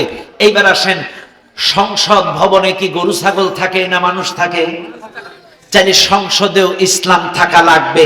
ভালো করে খেয়াল করেন আপনারা, যদি জীবনের ভেতরেই সংসদ থাকে, জীবনের অংশের ভেতরেই ব্যবসা থাকে, জীবনের অংশের ভেতরেই চাকরি থাকে, জীবনের ভেতরেই যদি ঘর সংসার থাকে, জীবনের ভেতরেই যদি ব্যবসা থাকে, চাইলে জীবনের ভেতরে ব্যবসা, জীবনের ভেতরে চাকরি, জীবনের ভেতরে সংসদ, জীবনের ভেতরে রাজনীতি, জীবনের ভেতরে বিয়ে শাদী, জীবনের ভেতরে সব যদি হয়ে থাকে, চাইলে আপনার পরিবারে ইসলাম থাকা লাগবে, আপনার ব্যবসার মধ্যে ইসলাম থাকা লাগবে, আপনার রাজনীতিতে ইসলাম থাকা লাগবে, আপনার সংসদ ভবনে ইসলাম থাকা লাগবে। এর নাম হলো ইসলামী জীবন ব্যবস্থা। ইসলাম খালি আপনার দাড়ি টুপি জুব্বায় আর মসজিদের মধ্যে থাকবে, সংসদে থাকবে বেঈমানেরা, ব্যবসা করবে বেঈমানেরা, চাকরি করবে। বলেন বলেন বলেন, আমার কথা রাগ করেন না। ঘুষ ছাড়া কোন চাকরিটা আছে দেখেন আপনি? ডিসি অফিসে যান, এসপি অফিসে যান, টিউনো অফিসে যান, উপজেলায় যান, কোন জায়গায় যাবেন বিনা ঘুষে কাম করবেন? ভূমি অফিসে যান, ভূমি অফিস। আপনার টোটাল 3 কাঠা 3 বিঘা জমি, 3 বিঘা জমির খুব জোর খাজনা হলো, আমি ধরলাম 300 টাকা খাজনা। 3 বিঘা জমির খাজনা 300 টাকা আমি ধরলাম, কিন্তু আপনি যান ভূমি অফিসে, এমন মাইল ফ্যাস দিবে আপনারে 30,000 টাকা দিয়ে আসা লাগবে। কথা না ঠিক? আহা, তাহলে ওয়াজ করবো কোন জায়গায়? জায়গা নেই। আপনি হাজি, আপনি আলেম, আপনি কারি, আপনি মুফতি, আপনি মুহাদ্দিস, আপনি শাইখুল হাদিস, অথচ ভূমি অফিসে 30,000 টাকা দিয়ে আসলেন। আপনার কি একটু খারাপ লাগলো না? চাইলে আপনার কাজ কি হবে? ওই ভূমি অফিসে ইসলাম অনুযায়ী সালার ব্যবস্থা করতে হবে, থানাটা ইসলামিক নিয়মে চলতে হবে। এক কথায় জীবনের অংশে যা কিছু আসবে সব জায়গায় ইসলাম থাকা লাগবে। অর্থনীতি, রাজনীতি, সমাজনীতি, পরিবার নীতি, শিক্ষানীতি, সব ক্ষেত্রে ইসলাম থাকা লাগবে। আর জীবনের সব অংশে যদি ইসলাম থাকে, ইসলামী জীবন ব্যবস্থা যদি আপনি চলেন, চাইলে আপনি কবরে জবাব দেবেন দীনিয়াল ইসলাম। আপনার বউ পর্দা করে না, মেয়ে পর্দা করে না, আপনার ব্যবসার মধ্যে ইসলাম নেই, আপনার রাজনীতির মধ্যে ইসলাম নেই, আসেনি? রাজনীতিতে ইসলাম আসেনি? আমার ভাই, তোমার ভাই, ক্যাপসুল ভাই, ট্যাবলেট ভাই, আমার নেতার চরিত্র ফুলের মতো পবিত্র। নেতা কি আছে? কোন সে নেতা? সেরাকালি। কথা কেনা? চাইলে বুঝলাম কি আপনি নামাজ পড়েন, আমি কি বুঝলাম? আমার কথা বুঝেন কিন্তু। আমি বুঝলাম আপনার ব্যক্তি জীবনে ইসলাম আছে, আমি বুঝলাম আপনার পারিবারিক জীবনে ইসলাম আছে, কিন্তু কি বুঝলাম? আপনার রাজনৈতিক জীবনে ইসলাম নাই। কথা কেনা? যদি রাজনৈতিক জীবনে ইসলাম থাকতো, আপনি নামাজি হয়ে, দাড়িওয়ালা হয়ে, টুপিওয়ালা হয়ে, ইমানদার হয়ে কোন ফাসেকের পিছনে যে স্লোগান দিতে পারতেন না। এই 4 আলিফ টান দিও না, 1 আলিফ, ঠিক আছে? মাদ্রাসা ছেলে কিন্তু কথা। আলহামদুলিল্লাহ, সত্যি বাংলাদেশে 64টা জেলায় মাহফিল করি, দেশের বাইরেও যাই, কিন্তু এমন জান্নাতি পরিবেশ আজ অব্দি, এত সুন্দর সুশৃঙ্খল আর পরিচ্ছন্ন পরিবেশ এখনো পর্যন্ত আমার চোখে আর একটা পড়ে নাই।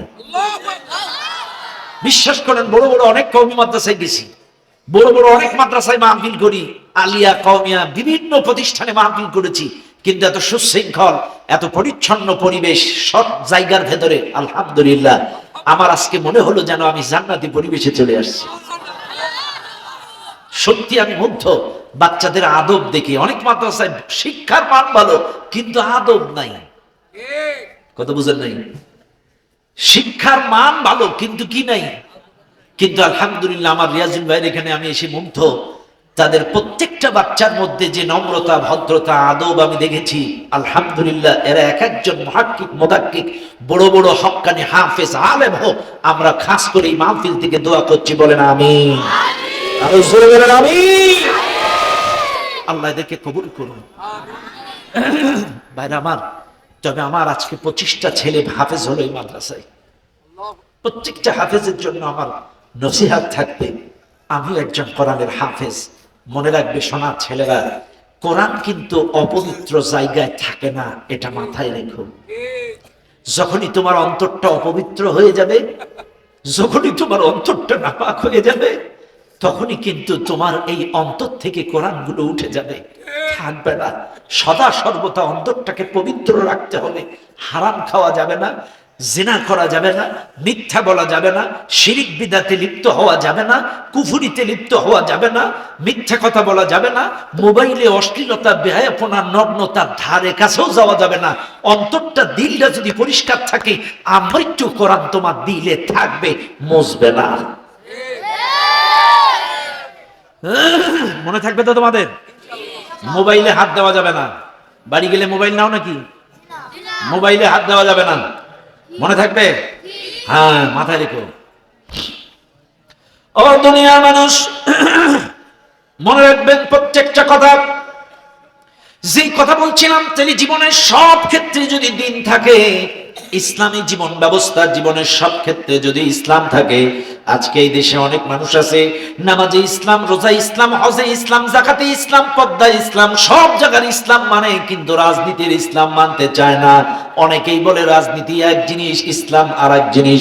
ইসলাম আর রাজনীতি আলাদা আলাদা জিনিস, ইসলামের মধ্যে রাজনীতি নাই। একথা বলে কি বলে না? কে কোন দল করেন আমি জানি না, কিন্তু শুনে নেন, এই মুহূর্তে আপনাদেরকে বলে দেয়, ইসলামের মধ্যে রাজনীতি আছে না নাই? আরো জোরে কোন। আসেন আমি 3 নাম্বার প্রশ্নের জবাব দিয়ে বুঝায় দেই। 3 নাম্বার প্রশ্ন, মা তাকুলু ফির রাজুল আল্লাযী বু'থা ফীকুম। তোমাকে রাসূলুল্লাহর একটা প্রতিচ্ছবি দেখানো হবে, অথবা রাসূলুল্লাহকে এরকম ধরা হবে, প্রতিচ্ছবি ধরা হবে, অথবা রাসূল সম্পর্কে তোমাকে প্রশ্ন করা হবে। দুনিয়ায় একজন নবী পাঠিয়েছিলাম, তার নাম মুহাম্মদ, অথবা এই নবী মুহাম্মদকে তুমি কি চিনো? তোমার সামনে যখন এইটাকে ধরা হবে, তখন প্রকৃত অর্থে যারা নবীর ইত্তেবা, অনুসরণ, অনুকরণ করেছিল, নবীর সুরতে, নবীর সিরাতে, সব ক্ষেত্রে যদি রাসূলুল্লাহর ইত্তেবা, অনুসরণ, অনুকরণ তরিকা যদি তোমার ভেতরে থাকে, তুমি ওই রাসূলের প্রতিচ্ছবি দেখে বলবে, হুয়া মুহাম্মাদুর রাসূলুল্লাহ, ইনি হচ্ছে সেই নবী, তিনি আল্লাহর রাসূল, আমাদের প্রিয় নবী মুহাম্মাদুর রাসূলুল্লাহ সাল্লাল্লাহু আলাইহি ওয়াসাল্লাম। বলতে পারবেন কখন? যখন সুরতে, সিরাতে, সবকিছুতে। এখন বলেন তো, এই মাহফিলে যারা আছেন, আপনারা কি রাসূলের প্রতি অনুসরণ, অনুকরণ আছে? সুরতে না সিরাতে? হ্যাঁ,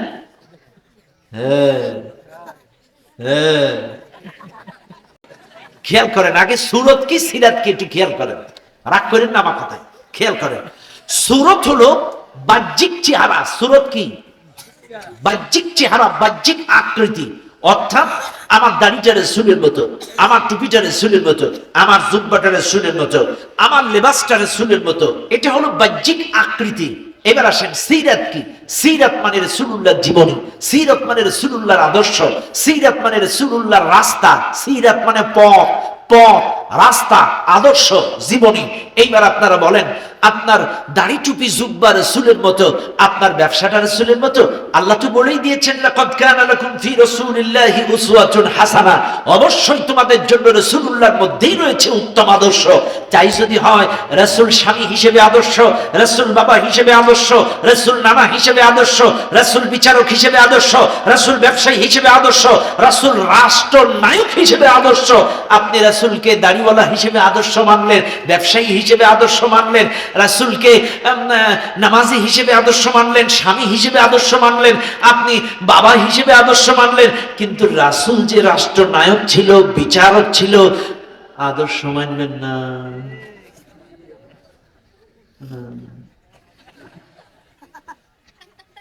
খুব দুঃখ লাগে এই জায়গায়, মানুষ দুঃখে বুকটা বেঁচে যায়। এটা কেমনে বলো ইসলাম এক জিনিস, রাজনীতি আর এক জিনিস?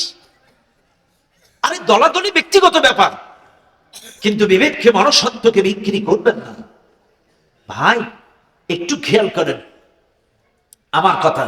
রাসূলুল্লাহ সাল্লাল্লাহু আলাইহি সাল্লামকে 3 বছর শিয়াবে আবি তালিবের পাহাড়িয়া জেলখানায় আটকালো কাফেররা। 3 বছর পরে জেলখানা থেকে বাইরে হলো। কিছুদিন পর চাচা আবু তালেব মারা গেল, তার কিছুদিন পরে মা খাদিজা মারা গেল, তার কিছুদিন পরে মক্কার কাফেররা রাসূলুল্লাহর মাথার উপরে উটের পচা নাড়ি ঘুরি চাপালো। রাসূলকে গলায় গামছা কাপড় দিয়ে টেনে রাস্তায় হেসড়ে টানলো। রাসূলের পরনের কাপড় ছিঁড়ে দিল, রাসূলের চেহারার দিকে কাদা মাটি ছুঁড়ে মারলো। রাসূলকে চরমভাবে অপমানিত, গর্তে চাপা দিয়ে মারার চেষ্টা, প্রাচীর চাপা দিয়ে মারার চেষ্টা, চতুর্মুখী জুলুম, সাহাবাদের পরে নির্যাতন। এদিকে চাচা নাই, এদিকে স্ত্রী বিবি খাদিজা নাই, চতুর্মুখী টেনশন। রাসূলের মন খারাপ। রাসূলকে সান্ত্বনা দিবেন কি বলে? আমার আল্লাহ আর 1 বছর, এখন 52তম বৎসর, 1 বছর পরেই রাসূলকে হিজরতের অর্ডার দিবেন। আর এত জুলুম নির্যাতন নিপীড়ন হওয়ার কারণে আল্লাহ 1 বছর পরে হিজরতের অর্ডার দিবেন, আর মদিনায় যে তারে প্রেসিডেন্টের চেয়ারে বসাবেন। আর রাসূল তো হুজুর মানুষ, নবী মানুষ, রাষ্ট্র চালানোর কোনো দক্ষতা যোগ্যতা নাই। তাহলে কি করা যায়? এদিকে নির্যাতন, বউ নাই, মা খাদিজা নাই, এদিকে চাচা আবু তালেব নাই, কাফেরদের নির্যাতন, সাহাবাদের উপরে নির্যাতন, চতুর্মুখী টেনশনে, মানসিক চিন্তায় রাসূল মনক্ষুণ্ণ, পেরেশানি।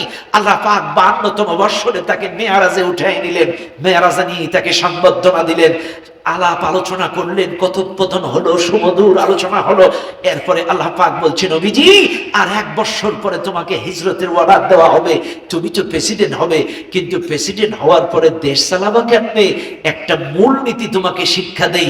আল্লাহ পাক সূরাতুল বানী ইসরাইলের 14 দফা কর্মসূচি, মূল নীতি, রাষ্ট্র চালানোর মূল নীতি আমার রাসূলকে ওই মেয়ারাজে নিয়ে শিক্ষা দিলেন। রাসূল দুনিয়ায় আসলেন, 1 বছর পরে হিজরত করে মদিনায় গেলেন। মদিনায় যাওয়ার পরে উহুদ বদর খন্দক লড়াই করে চেয়ারে বসলেন। মনে রাখবেন, মক্কার কাফেররা রাসূলকে পাগলা বলেছে, জাদুকর বলেছে, গরব ঠাকুর বলেছে, কিন্তু রাসূলকে মিথ্যাবাদী বলতে পারে নাই। রাসূলকে কখনো অসৎ চরিত্র, অসৎ ব্যক্তি বলতে পারে নাই, দুশ্চরিত্রবান বলতে পারে নাই। চাইলে আমরা কি বুঝলাম? মক্কা আর মদিনার ভেতরে সবচেয়ে চরিত্রবান মানুষটা, মক্কা আর মদিনার ভেতরে সবচেয়ে আদর্শবান মানুষটা, মক্কা আর মদিনার ভেতরে সবচেয়ে সৎ ব্যক্তিটা, মক্কা আর মদিনার ভেতরে সবচেয়ে ন্যায়পরায়ণ ব্যক্তিটা ওই চেয়ারে বসলো, সাথে চালু করলো কোরআনের সেই মূল নীতি। চাইলে নবী হলো সৎ, সাথে কোরআনের আইন, চাইলে সৎ লোকের শাসন, আল্লাহর আইন। এই দুটো যখন এক হয়ে গেল, মদিনা এতদিন খালি মদিনা, এই মদিনা হয়ে গেল সোনার মদিনা। আরো জোরে সুবহানাল্লাহ। আমার নবীর মতো চরিত্রবান সৎ ব্যক্তির ছোঁয়া আর সাথে কোরআনের আইন, এই দুটোর মিশ্রণে মদিনা হয়ে গেল সোনার মদিনা। আল্লাহর কসম, আমি বিরোধিতা করি না। 1971 সালে বাংলাদেশকে নিয়ে অনেকেই বলে সোনার বাংলাদেশ, সোনার বাংলাদেশ, কিন্তু বিশ্বাস করেন 1971 সাল থেকে এই বাংলাদেশ সোনার বাংলাদেশ। এই বাংলাদেশ সোনার বাংলাদেশ হবে তখন ওই চেয়ারগুলোতে সৎ ব্যক্তি আর কোরআনের আইন চালু হবে যখন। কথা বলেন ঠিক না? ওই চেয়ারগুলোতে সোনার মানুষগুলো যখন বসবে, সব ব্যক্তিগুলো যখন বসবে, সুচরিত্রবান মানুষগুলো যখন বসবে, সাথে চালু হবে কোরআনের আইন, এই সমাজটা, এই বাংলাদেশটা সোনার বাংলাদেশে পরিণত হয়ে যাবে। এইবার আসেন, বুঝালাম রাজনীতি। এইবার রাজনীতি মানে কি? রাজনীতি হচ্ছে রাষ্ট্র চালানোর মূল নীতিকে রাজনীতি বলে। খেয়াল করেন, রাষ্ট্র চালানোর মূল নীতিকে রাজনীতি বলে, রাজার নীতিমালাকে রাজনীতি বলে, শ্রেষ্ঠ নীতিমালাকে রাজনীতি বলে। এইবার বলেন, এই পৃথিবীতে সবচেয়ে শ্রেষ্ঠ নীতিমালার নাম কি?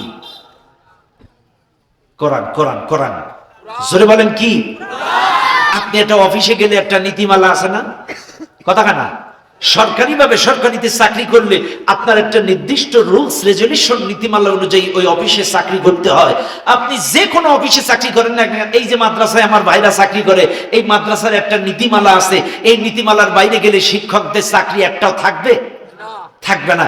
এইবার আপনারা বলেন, চাইলে নীতিমালার বাইরে গেলে যদি এই মাদ্রাসায় চাকরি না থাকে, চাইলে আল্লাহ আপনাদেরকে সৃষ্টি করার পরে একটা নীতিমালা দিল, এই নীতিমালার নাম কোরআন। এইবার এই নীতিমালা যারা মানবে না, এদের তো মুসলমানিত্ব থাকবে। হ্যাঁ, বুঝেন? এটা বুঝেন? চাইলে এইবার আসেন, চাইলে এই নীতিমালা হলো পৃথিবীর শ্রেষ্ঠ নীতিমালা, এই নীতিমালা সুন্দর নীতিমালা, আর এই নীতিমালা দিয়ে রাসূল রাষ্ট্র চালালো। এইবার আসেন, আমাদের দেশে যত প্রেসিডেন্ট 1971 সাল থেকে এই পর্যন্ত এসেছে সবাই রাজনীতিবিদ। ম্যাডাম খালেদা জিয়া রাজনীতিবিদ। আহারে, তিনি অসুস্থ মানুষ, বিছানা শয্যায় পড়ে আছে।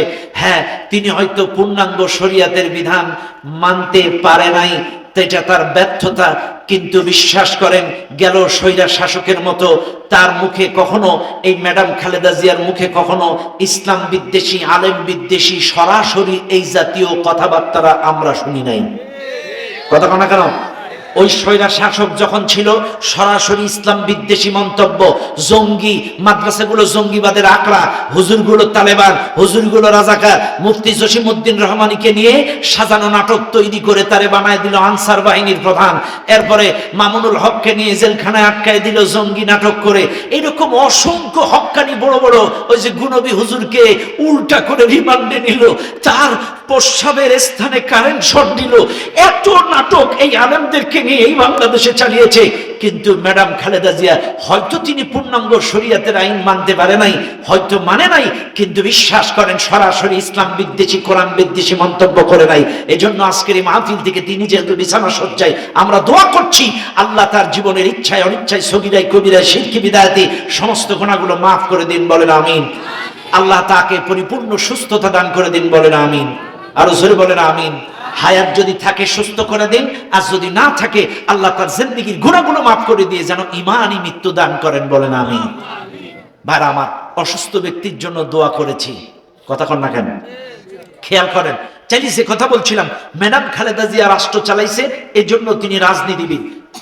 শহীদ প্রেসিডেন্ট জিয়াউর রহমান রাষ্ট্র চালাইছে, এজন্য তিনি রাজনীতিবিদ।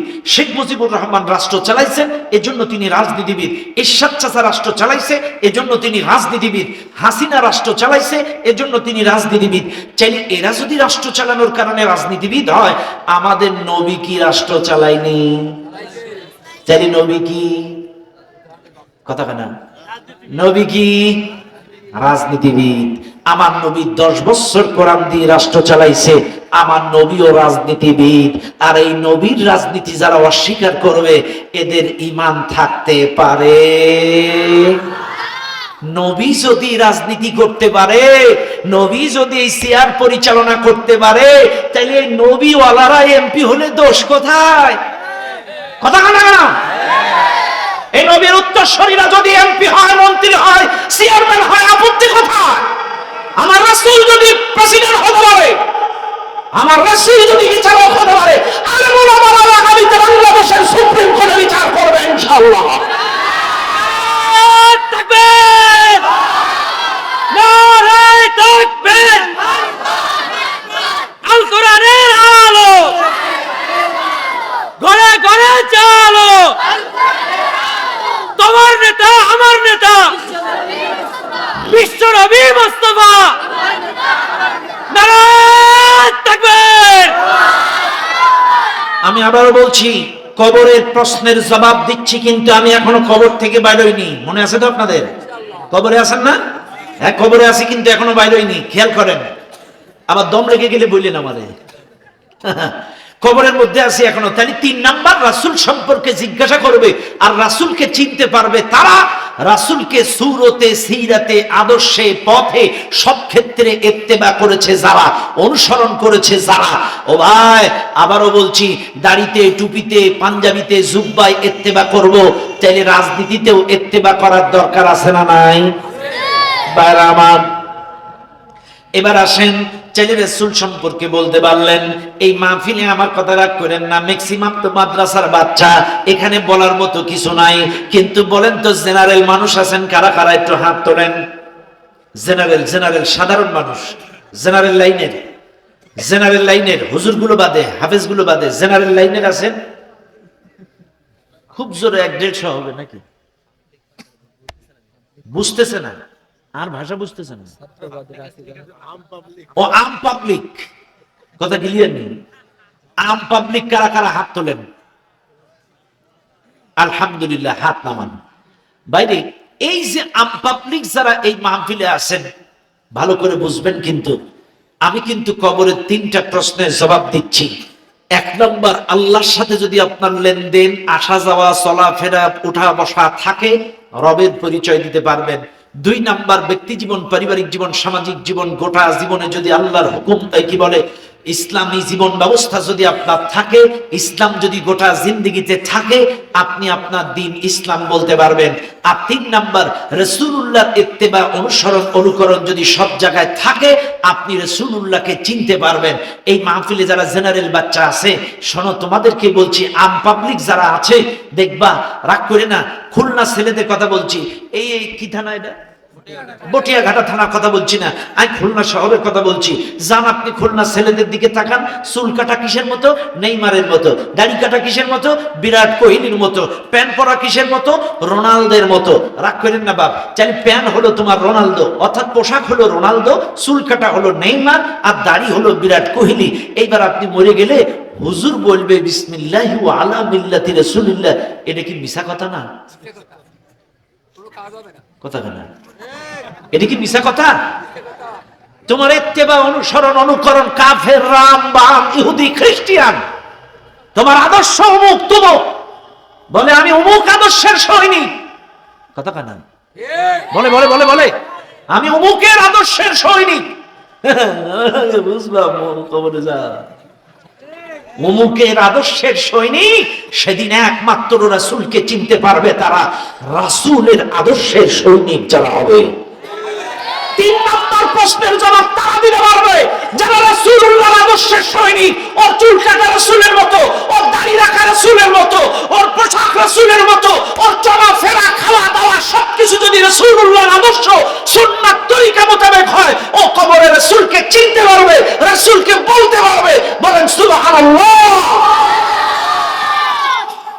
এইবার আসেন, 3টা জবাব আপনারা দিছেন না? আলহামদুলিল্লাহ। কারা দিতে পারবে? আমি কিন্তু বলে দিলাম, 3টা প্রশ্নের জবাব দিতে পারলে আপনার জন্য ইল্লিয়িন এমন একটা স্টেশনে নেওয়া হবে। এই স্টেশনটার সাথে সরাসরি জান্নাতের সাথে সুরঙ্গ থাকবে, জান্নাতের আলো বাতাস এখানে ঢুকবে, এখানে আরামসে আপনি ঘুম দিবেন কিয়ামত পর্যন্ত এই ইল্লিয়িন নামক স্টেশনে। ব্যাস। আর যারা প্রশ্নের জবাব দিতে পারবে না, আল্লাহর সাথে যাদের লেনদেন নাই, আল্লাহর ঘর যাদের 5 বার উঠা বসা নাই, আল্লাহর কোরআন পড়তে পারে না, কোরআন অনুযায়ী আদেশ নিষেধ মানে না, এবং 2 নাম্বার, ব্যক্তি জীবন, পারিবারিক জীবন, সামাজিক জীবন, রাজনীতি জীবনে, গোটা জিন্দেগিতে কোথাও ইসলাম নেই এবং রাসূলুল্লাহর আদর্শ নাই, এরা তো জবাব দিতে পারবে না। তখন এদেরকে এমন একটা স্টেশনে নিবে, স্টেশনটার নাম হবে সিজ্জিন। এই সিজ্জিনে সরাসরি জাহান্নামের সাথে একটা সুড়ঙ্গ থাকবে। শুধু সুড়ঙ্গ থাকবে না, ওখানে জাহান্নামের চিৎকার, ওখানকার আযাব, গন্ধ, ওখানকে সবকিছু, এই জায়গায় একটা তাপমাত্রা এখানে চলে আসবে। শুধু এখানেই শেষ নয়, এক একজন ব্যক্তির জন্য 99টা সাপ বরাদ্দ হবে। এক একটা সাপের 7টা করে মাথা। আবারও বলছি, শুনে নেন, এক একটা সাপের 7টা করে মাথা, 99টা সাপ ওই সিজ্জিনে তোমার জন্য বরাদ্দ হবে। এই সাপগুলো কিয়ামত পর্যন্ত তোমাকে দংশন করবে। আরে মুসলমান, আজকে বুকে হাত দাও, এক মাথাওয়ালা সাপ দেখলেই চাই কাগজ পড়ে হয়ে যায়। কবরের 99টা সাপ হবে, এক একটা 7টা করে মাথা। কেমনে থাকবেন? কেমনে থাকবেন? একটু চোখ বন্ধ করেন। আপনার কবরের মধ্যে 99টা সাপ, আপনি সেখানে শুয়ে আছেন, আপনি এটা একটু চিন্তা করেন, চোখ বন্ধ করে চিন্তা করেন। এক একটা সবল মারবে, শরীরের রক্ত, মাংস, চামড়া সব ঝলসে পড়ে যাবে, আবার পুনর্গঠন হবে, আবার সবল দিবে। আরে এইভাবে কিয়ামত পর্যন্ত তোমাকে দর্শন করবে। কখনো কি কবর নিয়ে চিন্তা করছো? তোমার ব্যবসা নিয়ে তুমি সময় দাও, চিন্তা করো, ক্যালকুলেটারে হিসাব মিলাও, এত ক্যালকুলেটার করো, কিন্তু কখনো কবর নিয়ে কি 10টা মিনিট বসে চিন্তা করছো কি হবে আমার কবরে? কখনো কি এই চিন্তা করেছো আমার কবরে কি হবে? এটা নিয়ে আধা ঘন্টা সময় কি দিয়েছেন? বেশি দরকার নেই, আধা ঘন্টা চিন্তা করছেন কবর নিয়ে? হ্যাঁ, আধা ঘন্টা। বুকে হাত দিয়ে বলেন, আধা ঘন্টা সময় আপনি কবর নিয়ে কখনো চিন্তা করেননি? করেননি। দুনিয়ার মানুষ লক্ষ্য করুন, বেশি ব্যাখ্যা বিশ্লেষণে গেলাম না, রাত অনেক বেশি। মুসলমান বাবাজিরা আমার, চাইলে 5 নাম্বার প্রশ্ন, কার মৃত্যু কখন, কোথায়, কোন অবস্থায়, কোন হালতে হবে, আর কবরে গেলে কি পরিণতি হবে, প্রশ্নের জবাব দিতে পারলে কি হবে, না দিতে পারলে কি হবে। আমি একটু কবরের জিন্দেগিটা আপনাদের কিছুক্ষণের জন্য ঘোরায় নিয়ে আসলাম। এইবার আর কবর থেকে বেরোয় আসি, কারণ আমি 5টা প্রশ্নের জবাব আপনাদের দিতে চেয়েছি। লক্ষ্য করুন, 4র্থ নাম্বার প্রশ্নের জবাব। হারিস ইবনে হাফসা রাদিয়াল্লাহু তাআলা আনহু প্রশ্ন করেছিল, ইয়া রাসূলুল্লাহ, আপনি বলেন আমি আগামীকাল কোথায় যাব, কি খাবো, আমার রিজিকে কি লেখা আছে? আমার 4র্থ নাম্বার প্রশ্নের জবাবটা আপনি দিয়ে দেন। রাসূল ডাক দিয়ে বললেন, ওয়া মা তাদরি নাফসুম মাযা তাকসিবু গাদা। কোরআনের আয়াত তেলাওয়াত করে বললেন, তুমি আগামীকাল কই যাবে, কি খাবে, তোমার রিজিকে কি লেখা আছে, এটা আল্লাহ ছাড়া এই দুনিয়ার কোন মানুষ বলতে পারে না। শুনে নেন বটিয়া খাবার মানুষ, আপনার ফ্রিজ ভর্তি গোশ, ফ্রিজ ভর্তি মাছ, গোয়াল ভর্তি ধান, আপনার সবকিছু আছে, ব্যাংক ভর্তি টাকা। আপনি বলবেন, হুজুর গোয়াল ভর্তি ধান, ফ্রিজ ভর্তি গোশ, ফ্রিজ ভর্তি মাছ, আমি কেন বলতে পারবো না আগামীকাল দুপুরে আমি কি খাবো? আমি আগামীকাল গরুর গোশ আর মুরগির গোশ দিয়ে খাবো, এই কথাটা কেন বলতে পারবো না? পারবেন না, কারণ রিজিকের মালিক একমাত্র আল্লাহ। আপনি কি খাবেন, কুই কপালে আপনার আছে, এটা আল্লাহ ছাড়া কেউ জানে না। শুনে নেন দুনিয়ার মানুষ, বেশি দূরে যাওয়া লাগবে না, 5ই আগস্টে একটু যান। 5ই আগস্টে যেই ম্যাডাম পালাইছে, উনি কিন্তু পাঙ্গাস মাছ আর দেশি মুরগি আর গরম ভাত রান্না করছিল, কিন্তু খাইছিল কারা? বাচ্চারা। কথা কথা, কারা খাইছে? উনি পাঙ্গাস মাছ, মুরগির গোশ, আর কি, আর হলো তোমার গরম ভাত। গরম ভাতের তাপ উঠতেছে, ম্যাডাম চিন্তা করছিল এই ভাত আমি দুপুরে খাবো, কিন্তু রিজিক লেখা আছে দিল্লি। রিজিক কোথায় লেখা আছে? রিজিক আছে কোন জায়গায়? বাংলার খাবার খাইতে পারে, এটাই রিজিক, এটাই রিজিক। আপনার লেখা আছে দিল্লি, আপনি ইচ্ছে করলে তো বাংলাদেশে খাইতে পারবেন না। ভাই খেয়াল করেন না, এই যে আপনাদের কথা বলছি, আপনার একটাই ছেলে, আপনি দুপুর বেলায় গরুর গোশ আর মুরগির গোশ আর ইলিশ মাছ নিয়ে বসছেন, মোটামুটি প্লেট নিয়ে। হুজুর কইছে কার কপালে কি আছে এটা আল্লাহ ছাড়া কেউ জানে না, আমি আজকে গরুর গোশ দিয়ে খাবো, কি করে ঠেকাই হুজুর, দেখ। বসে গেলেন, হঠাৎ একটা টেলিফোন বাজে উঠলো, হ্যালো, 250 বেড খুলনা? হ্যাঁ, আপনার ছেলে ওর মাজার উপর দিয়ে 0 পয়েন্ট থেকে ট্রাক গিয়েছে, মাজার উপর দিয়ে ওর 2টা পাও তছনছ হয়ে গেছে। আপনারাই বলেন ওই গোশ কি গালে উঠবে? উঠবে?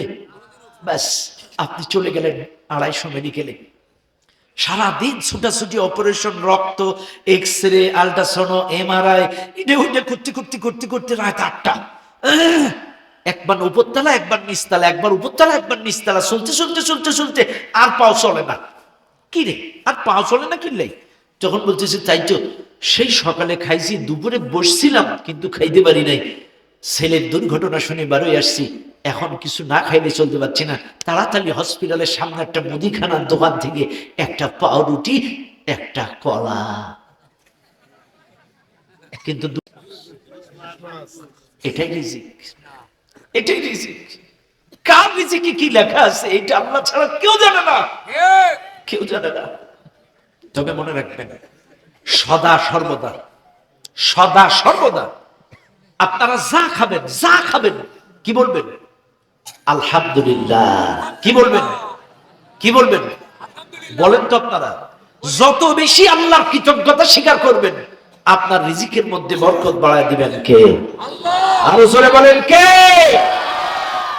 যত বেশি শুকরিয়া আদায় করবেন, কৃতজ্ঞতা স্বীকার করবেন, আলহামদুলিল্লাহ। আলহামদুলিল্লাহ। আপনি দেখেন না, আপনি বাথরুমে যাচ্ছেন, আল্লাহুম্মা ইন্নী আউযু বিকা মিনাল খুবসি ওয়াল খাবাইস, বাইরে এসে সময় কি পড়তেছেন? গুফরানাকা আলহামদুলিল্লাহিল্লাযী, এই যে প্রশংসা আদায় করলেন। এরপরে কি? সকালবেলায় ঘুম থেকে উঠলেন, আলহামদুলিল্লাহিল্লাযী আহইয়ানা, এই যে শুকরিয়া আদায় করলেন। সদা সর্বদা সব ক্ষেত্রে আপনি খাচ্ছেন, আপনি ঘুমাচ্ছেন, আপনি টয়লেটে যাচ্ছেন, আপনি ব্যবসা করছেন, আপনি যা করবেন সর্বদা কৃতজ্ঞতা স্বীকার হবে কার? আরো জোরে কোন কার? সদা সর্বদা যদি আল্লাহ কৃতজ্ঞতা স্বীকার করতে পারেন, আপনার কখনো রিজিকের অভাব হবে না। মনে থাকবে আপনাদের? তবে রিজিক নিয়ে কখনো অহংকার করবেন না, মনে থাকবে আপনাদের? আপনি ভাত খান, ডাল খান, গোশ খান আর মাছ খান, আপনি চৌধুরী হন আর শেখ হন, চাষা হন আর সর্দার হন আর মোড়ল হন, যাই হন, কখনো অহংকার করবেন না। মনে থাকবে আপনাদের? অহংকার করবেন না। অহংকারীকে আল্লাহ পছন্দ করে না। বাইরা আমার, 3 নম্বর প্রশ্নের জবাব, হারিস ইবনে হাফসা রাদিয়াল্লাহু তাআলা রাসূলকে প্রশ্ন করলেন, ইয়া রাসূলুল্লাহ, আমার 3 নম্বর প্রশ্ন, আমি বাড়ি থেকে আসার সময় আমার স্ত্রীকে গর্ভবতী অবস্থায় দেখে এসেছি। আমার স্ত্রীর গর্ভে যে বাচ্চাটা আছে, এই বাচ্চাটা ছেলে না মেয়ে, একটু বলে দেন। আল্লাহর কোরআন, ওয়া ইয়ালামু মা ফিল আরহাম, মায়ের রহমের ভেতরে সন্তানটা যখন দাঁড়ায়, ওই সন্তানটা ছেলে না মেয়ে, এটা আল্লাহ ছাড়াই পৃথিবীর কোন মানুষ বলতে পারে না। পারে? 1500 বছর আগে কোনো আল্ট্রাসাউন্ড মেশিন ছিল না, 1500 বছর আগে কোনো আধুনিক প্রযুক্তি ছিল না। এখন সেই সময়কার প্রশ্ন, সেই সময়কার জবাব আল্লাহ ছাড়া কেউ জানে না। আসলেই বাস্তব, 4 মাসের আগে, গঠন প্রণালীর আগে ওই সন্তানটা ছেলে না মেয়ে, এটা আল্লাহ ছাড়া কেউ জানে। কিন্তু আমাদেরকে একটু সাবধানতা অবলম্বন করতে হবে, কারণ এই দেশের নাস্তিকের অভাব নাই। আবুল সরকারকে গ্রেপ্তার না করলে আমরা টের পাইতাম না বাংলাদেশে এতগুলো নাস্তিক আছে। কথা কানা, কথা কানা। উত্তর না দিলে আমি ওয়াজ করতে পারি না বাবা। একমাত্র চাচা আমার, এই একমাত্র চাচা, চাচাই আমার 5G আর সব 2G, আর বাচ্চাগুলো মোটামুটি 3G। হ্যাঁ, আর কি দরকার আছে ওয়াজ? হ্যাঁ, খিদে লাগছে, আর কি করবো নি? এই পর্যন্ত থাক নাকি? ফজরের নামাজ হবে না বাপ? ফজরের নামাজ যদি না হয় আল্লাহ ধরবে আমার। করলি কেন? চলবে, চলবেই। চাই সংক্ষিপ্ত ভাবে আর 2টা জবাব দেই নাকি? এখন আসেন, ওয়ায়ালামু মা ফিল আরহাম, এই আয়াতের ব্যাখ্যা করতে গিয়ে অবশ্যই আলেমদের চোখ কান খোলা রাখতে হবে, কারণ সেই জামানায় আধুনিক মেশিন ছিল না, এখন আছে। এখন যদি আমি বলি এইটা আল্লাহ ছাড়া কেউ জানে না, শুধু এতটুকু বলি, তখন কিন্তু নাস্তিকরা বলবে যে না, হ্যাঁ হুজুর বলেছে আল্লাহ ছাড়া কেউ জানে না, কিন্তু ওই যে গাইনি ডাক্তাররা পেটে মেশিন ধরলেই বলে দেয় ওটা ছেলে না মেয়ে। কথা না? এই জন্য আমাদেরকে এখন একটু আপডেট ব্যাখ্যা দিতে হবে। ওয়ায়ালামু মা ফিল আরহাম, স্ত্রীর গর্ভে যেই বাচ্চাটা আছে এটা দিনদার না বদকার, এটা একটু বলে দেন। তাইলে ওই ওই ওই নাস্তিকরা আর পেশাল পাঠতে পারবে না, কারণ এই দেশে এত বেশি নাস্তিক আর নাস্তিক প্রেম আমাদের দেশের মানুষের ভিতরে আছে। এটা আগে জানতাম না, যদি এই বাউল আবুল সরকারকে গ্রেপ্তার না করতো।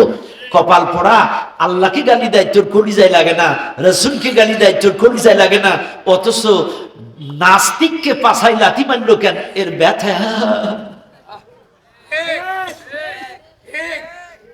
কথা ঠিক না? অথচ আল্লাহ বলছেন ওয়াল্লাযীনা আমানু আশাদ্দু হুব্বান লিল্লাহ, 1 নম্বরে ঈমানদারেরা আমি আল্লাহকে ভালোবাসবে। 2 নম্বর, লা ইউমিনু আহাদুকুম হাত্তা আকুনা আহাব্বা ইলাইহি মিন ওয়ালিদিহি ওয়া ওয়ালাদিহি ওয়ান নাসি আজমাইন। 2 নম্বর, রাসূলকে ভালোবাসবে। এবার আসেন, চাইলে আল্লাহকে গালি দিলে, রাসূলকে গালি দিলে তোমার কলিজায় লাগে না, বাউলদের পাছায় লাথি মারলে তোমার কলিজায় লাগে। কিন্তু ওরে মারলো কেন? এতদিন তোমারে নাই, তোর কি একবার ওই কথা কইছস? কত বড় শয়তান! বলে সংস্কৃতি থাকবে না, বাউল গান থাকবে না, মাজার থাকবে না। আরে যেই বিষয় নিয়ে মারল সে কথাটা একবারও বললি না। আল্লাহকে নিয়ে এত বড় বাজে মন্তব্য করলো সে, নাউযুবিল্লাহি মিন যালিক। এত জঘন্যতম ভাষা, আস্তাগফিরুল্লাহ। শুনে নেন, এই মাহফিলে যারা আছেন আপনাদেরকে বলে যাই, একবার আবু বকর সিদ্দিক রাদিয়াল্লাহু তাআলা আনহু নামে একটা মামলা আসছে রাসূলের দরবারে। রাসূলের কাছে মামলা আসছে, এক ইহুদি মামলা করছে। কে মামলা করছে? ইহুদি মামলা করছে। কি মামলা? হুজুর, আপনার আবু বকর আমারে এক ঘুষি মেরে ড্রেনের মধ্যে ফেলায় পচা পানি খাওয়াইছে। কে মারছে? আবু বকর সিদ্দিক রাদিয়াল্লাহু তাআলা। এখন এই কথা রাসূলের বিশ্বাস হচ্ছে না। রাসূল তো জানে আবু বকর একটা নরম সাহাবী। এই সত্যি করে কও, আবু বকর না ওমর? বলছে না আবু বকর। আবার কও, আবু বকর না ওমর? না আবু বকর। আবু বকর না ওমর? বলছে না আবু বকর। রাসূল চিন্তা করছে আবু বকরের মতো নরম ভদ্র নম্র সাহাবী মারল, এটা বিশ্বাস হচ্ছে না। ওবাসী ওরা জানে তিনবার বললো আবু বকর না ওমর, আবু বকর না ওমর? বলছে না আবু বকর মারছি। আবু বকরের দিকে এসো। আবু বকর আসছে। আবু বকর তুমি কি মারছো? বললো হ্যাঁ মারছি। কেন মারছো? বলছে হুজুর, আমাকে গালি দিলে সহ্য করতে পারি, আমাকে আঘাত দিলে সহ্য করতে পারি, মেনে নিতে পারি, কিন্তু আমার আল্লাহকে গালি দিলে, রাসূলকে গালি দিলে আমি মেনে নিতে পারি না। এই ইহুদি আমার আল্লাহকে নিয়ে আপনাকে নিয়ে ব্যঙ্গ করেছে, এক ঘুষি মেরে ওরে ড্রেনে ফেলাই দিয়েছি, ও পচা পানি খাইছে। কোনো ছাড় নেই। আমারে গালি দিবে সহ্য করব, আমাকে মারবে সহ্য করব, কিন্তু আমার আল্লাহকে গালি দিলে তুমি যত বড় বাউল হও রাউল হও, এক খুশি মেরে তোরে এক তলায় ফেলা দেও, কোনো করবো না।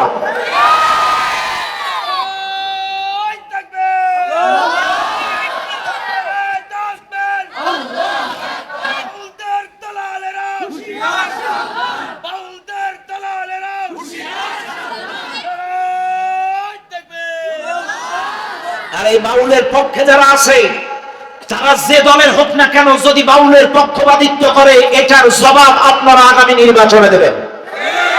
মনে থাকবেন ইনশাআল্লাহ। বাউল প্রেম যাদের ভেতরে আছে, আল্লাহ প্রেমীদের ভোট তারা পাবে না।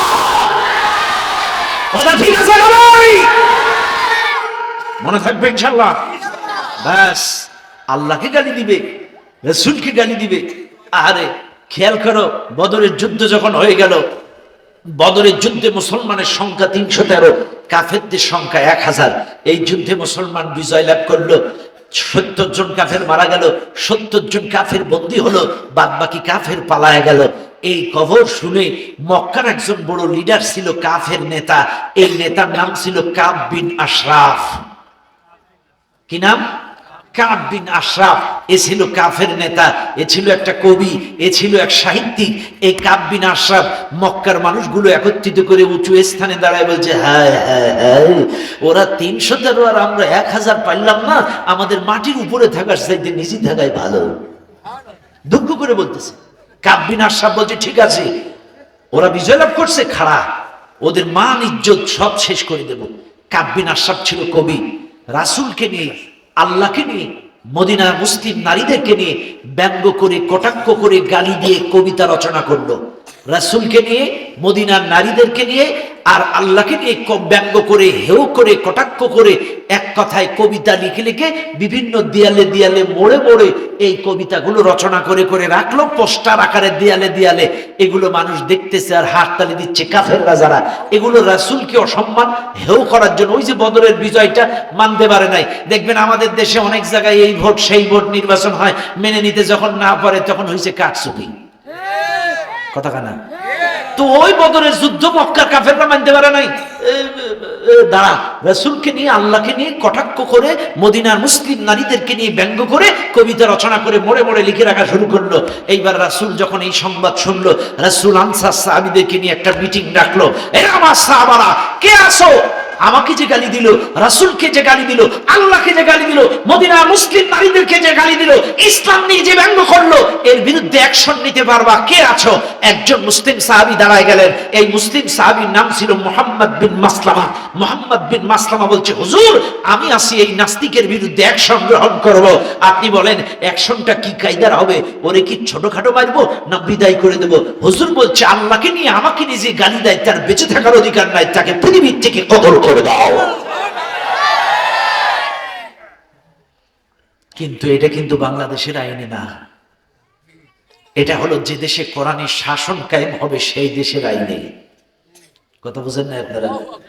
যে দেশে কোরআনী শাসন প্রতিষ্ঠা হবে সেই দেশের আইনে আল্লাহকে নিয়ে রাসূলকে নিয়ে ব্যঙ্গ করলে তাদের শাস্তি হবে মৃত্যুদণ্ড। কিন্তু যেহেতু বাংলাদেশে কোরআনে আইন নেই, শাসন নেই, এই জন্য এই বাংলাদেশে আইন হাতে তুলে নেওয়া যাবে। কথা ক্লিয়ার? তবে আমাদের এই মুহূর্তে সোচ্চার কণ্ঠে আওয়াজ তুলতে হবে। ফেসবুক বলেন, অফলাইন বলেন, অনলাইন বলেন, সব জায়গায় প্রতিবাদের ঝড় তুলতে হবে। প্রতিবাদের ঝড় তুলে প্রফেসর ইউনূস স্যারের কাছে প্রস্তাব দিতে হবে, স্যার 1971 সালের পর থেকে যতগুলো রাষ্ট্রপ্রধান ক্ষমতা এসেছে সবগুলোই ছিল মুসলিম, কিন্তু আজ অব্দি আল্লাহকে নিয়ে রাসূলকে নিয়ে কটাক্ষ করলে একটা রাষ্ট্রীয় আইন তাদের বিরুদ্ধে এই রাষ্ট্রনায়কগুলো বানাইতে পারে নাই। আমরা আপনাকে অনুরোধ করছি, আপনার নাম নবীর নামে নাম, আপনি এই ক্ষমতায় থাকাকালীন এমন একটা আইন বাংলাদেশে তৈরি করুন, আল্লাহকে নিয়ে রাসূলকে নিয়ে বাংলাদেশে হিন্দু হোক, মুসলিম হোক, আউল হোক আর বাউল হোক, যদি আমার আল্লাহকে নিয়ে রাসূলকে নিয়ে ব্যঙ্গ করে তার শাস্তি হবে মৃত্যুদণ্ড। এমন একটা আইন আমরা বাংলাদেশে আমলে দেখতে চাই। তাকবীর! নারায়ে তাকবীর! বিশ্বনবীর শত্রুরা হুঁশিয়ার, সাবধান! নারায়ে তাকবীর! আমার কথায় কথা বেড়ে যায়। তাহলে 3 নাম্বার, স্ত্রী গর্ভের যে বাচ্চাটা ছেলে না মেয়ে এটা কে জানে? আরো জোরে। এদেশের ডাক্তাররা জানে কখন? যখন আল্লাহ একটা গঠন প্রণালী দিয়ে ছেড়ে দেয়। কথা কানা, কথা কানা। 4 মাসের আগে বলার ক্ষমতাই পৃথিবীর কারণ নাই। ও দুনিয়ার মানুষ, এবার 2 নাম্বার প্রশ্ন। 2 নাম্বার প্রশ্ন, হারিস ইবনে হাফসা প্রশ্ন করলেন, হুজুর এই যে বৃষ্টি হয়, এখানে বৃষ্টি, ওখানে বৃষ্টি, সেখানে বৃষ্টি, এই বৃষ্টির টাইম টেবিলটা একটু বলবেন। কোরআন বলছে ওয়ায়ুনাজ্জিলুল গায়ব, বৃষ্টি কখন কোথায় বর্ষণ হবে এটা আল্লাহ ছাড়া কেউ জানে না, বৃষ্টির খবরটা একমাত্র আল্লাহ জানে। কেন আমার ভাইরা আপনারা তাকান, এদেশের রেডিও বলেন, টেলিভিশন বলেন, আবহাওয়া অধিদপ্তরের সংবাদ যারা পড়ে, টেলিভিশনের সংবাদ যারা পড়ে, এরা নারী হোক আর পুরুষ হোক, যখন ওয়েদার খারাপ হয়, নিম্নচাপ হয়, সাগরে যখন লঘুচাপ দেখা দেয়, ঘূর্ণিঝড় দেখা দেয়, এদেশের মেয়ে সাংবাদিকেরা ঘোমটা দেয়, পুরুষগুলো টুপি মাথায় পাঞ্জাবি গায়ে টেলিভিশনের সামনে এসে বলে হালকা ঝড়ো হাওয়া আর বৃষ্টি, হারিকেন সংকেত 7 নাম্বার, খবরদার নদীতে নৌকা ট্রলার নামাবেন না, ঝড়ো হাওয়া বৃষ্টি হতে। অ্যাকুরেট বলে না, কিন্তু বলে হতে। বিকাল বেলায় ঝড়ও নাই, বৃষ্টিও নাই, সাংবাদিক গুলো ঘুমটা ফেলায় দিয়ে টুপি খুলে বলে, হ্যাঁ সে ঝড় ঘুরে উড়িষ্যায় চলে গিয়েছে। কথা না? তাহলে অ্যাকুরেট খবরটা কে জানে? সাংবাদিকরা জানে? আবহাওয়া অধিদপ্তর জানে? অ্যাকুরেট যিনি জানেন তিনি কে? আল্লাহ। হারিস ইবনে হাফসা প্রশ্ন করলেন, হুজুর আমার 1 নাম্বার প্রশ্ন, কিয়ামত কখন হবে, কোন দিন হবে, কোন সময় হবে? আল্লাহর কোরআন, ইন্নাল্লাহা ইনদাহু ইলমুস সাআহ, নিশ্চয় কিয়ামতের জ্ঞানটা আল্লাহ ভালো জানে। আল্লাহ আর এক জায়গায় বলেন, ইয়াসআলুনাকা আনিস সাআতি আইয়ানা মুরসাহা কুল ইন্নামা ইলমুহা ইনদা রাব্বি। নবীজি, এই দুনিয়ার মানুষ যদি তোমার কাছে কিয়ামত সম্পর্কে প্রশ্ন করে, তুমি বলো কিয়ামতের খবরটা আল্লাহ ভালো জানে। কিন্তু শুনে নেন, ব্যাখ্যা বিশ্লেষণ নাই। আল্লাহর একজন বান্দা আপনারা সবাই চিনেন, এই আয়াতের তাফসীরটা দেখতে যে তাফসীরে নূরুল কোরআন 30 খণ্ডের তাফসীর, এই খণ্ডের মধ্যে মুফতি আমিনুল ইহসান তিনি লিখেছেন একটা ছোট্ট ঘটনা। এই তাফসীরের মধ্যে সূরা 34 নম্বর আয়াতটা তাফসীর করতে যে বর্ণনা করেছেন, 4 ইমামের অন্যতম একজন ইমাম, ইমাম মালিক রাহমাতুল্লাহি আলাইহি, তিনি প্রাথমিক জীবনটা মক্কায় ছিলেন, শেষ জীবনটা তিনি মদিনায় কাটিয়েছেন। মক্কায় 40 বছরের ঊর্ধ্বে থাকার পরে তিনি মদিনায় চলে এসেছেন। মদিনায় আসার উদ্দেশ্য হলো একটা, উদ্দেশ্যটা হলো আমার শেষ নিঃশ্বাসটা যেন মদিনার মাটিতে ত্যাগ হয়, আমার কবরটা যেন রাসূলের দেশে হয়ে যায়, আমার মৃত্যুটা যেন রাসূলের দেশে হয়। রাসূল যেই দেশের মাটির নিচে ঘুমিয়ে আছে আমার কবরটাও যেন সেই দেশের মাটির নিচে হয়। এই আশা নিয়ে ইমাম মালিক মক্কা থেকে মদিনায় চলে এসেছে। চলতে ফিরতে চলতে ফিরতে চলতে ফিরতে হঠাৎ চলে আসছে হজের মৌসুম। হজের মৌসুমে অসংখ্য হাজিরা ইহরামের কাপড় বেঁধে লাব্বাইক আল্লাহুম্মা লাব্বাইক লাব্বাইক লা শারীকা লাক লাব্বাইক ইন্নাল হামদা ওয়ান নি'মাতা লাকা ওয়াল মুলক লা শারীকা লাক তালবিয়া পড়তে পড়তে ইহরামের কাপড় বেঁধে মক্কার রাস্তার দিকে রওনা দেয়। আমার ভাইরা, ইমাম মালিক এই দৃশ্যটা দেখে তার মনের মধ্যে বড্ড লোভ জন্ম নিল। আরে হজের মৌসুম, এই হাজিদের সাথে যদি আমিও আল্লাহর ঘরে যাইতে পারতাম, আল্লাহর ঘরের গিলাপ ধরে যদি মনের কথাগুলো বলতে পারতাম। কিন্তু ইমাম মালিকের মনের মধ্যে আবার মৃত্যুর ভয় ঢুকে গেছে। আরে এদিকে হজের লোভ, এদিকে মৃত্যুর ভয়। চিন্তা করছে হজ করতে গিয়ে যদি মারা যায় রাসূলের দেশে মৃত্যুর স্বাদ আমার পূরণ হবে না।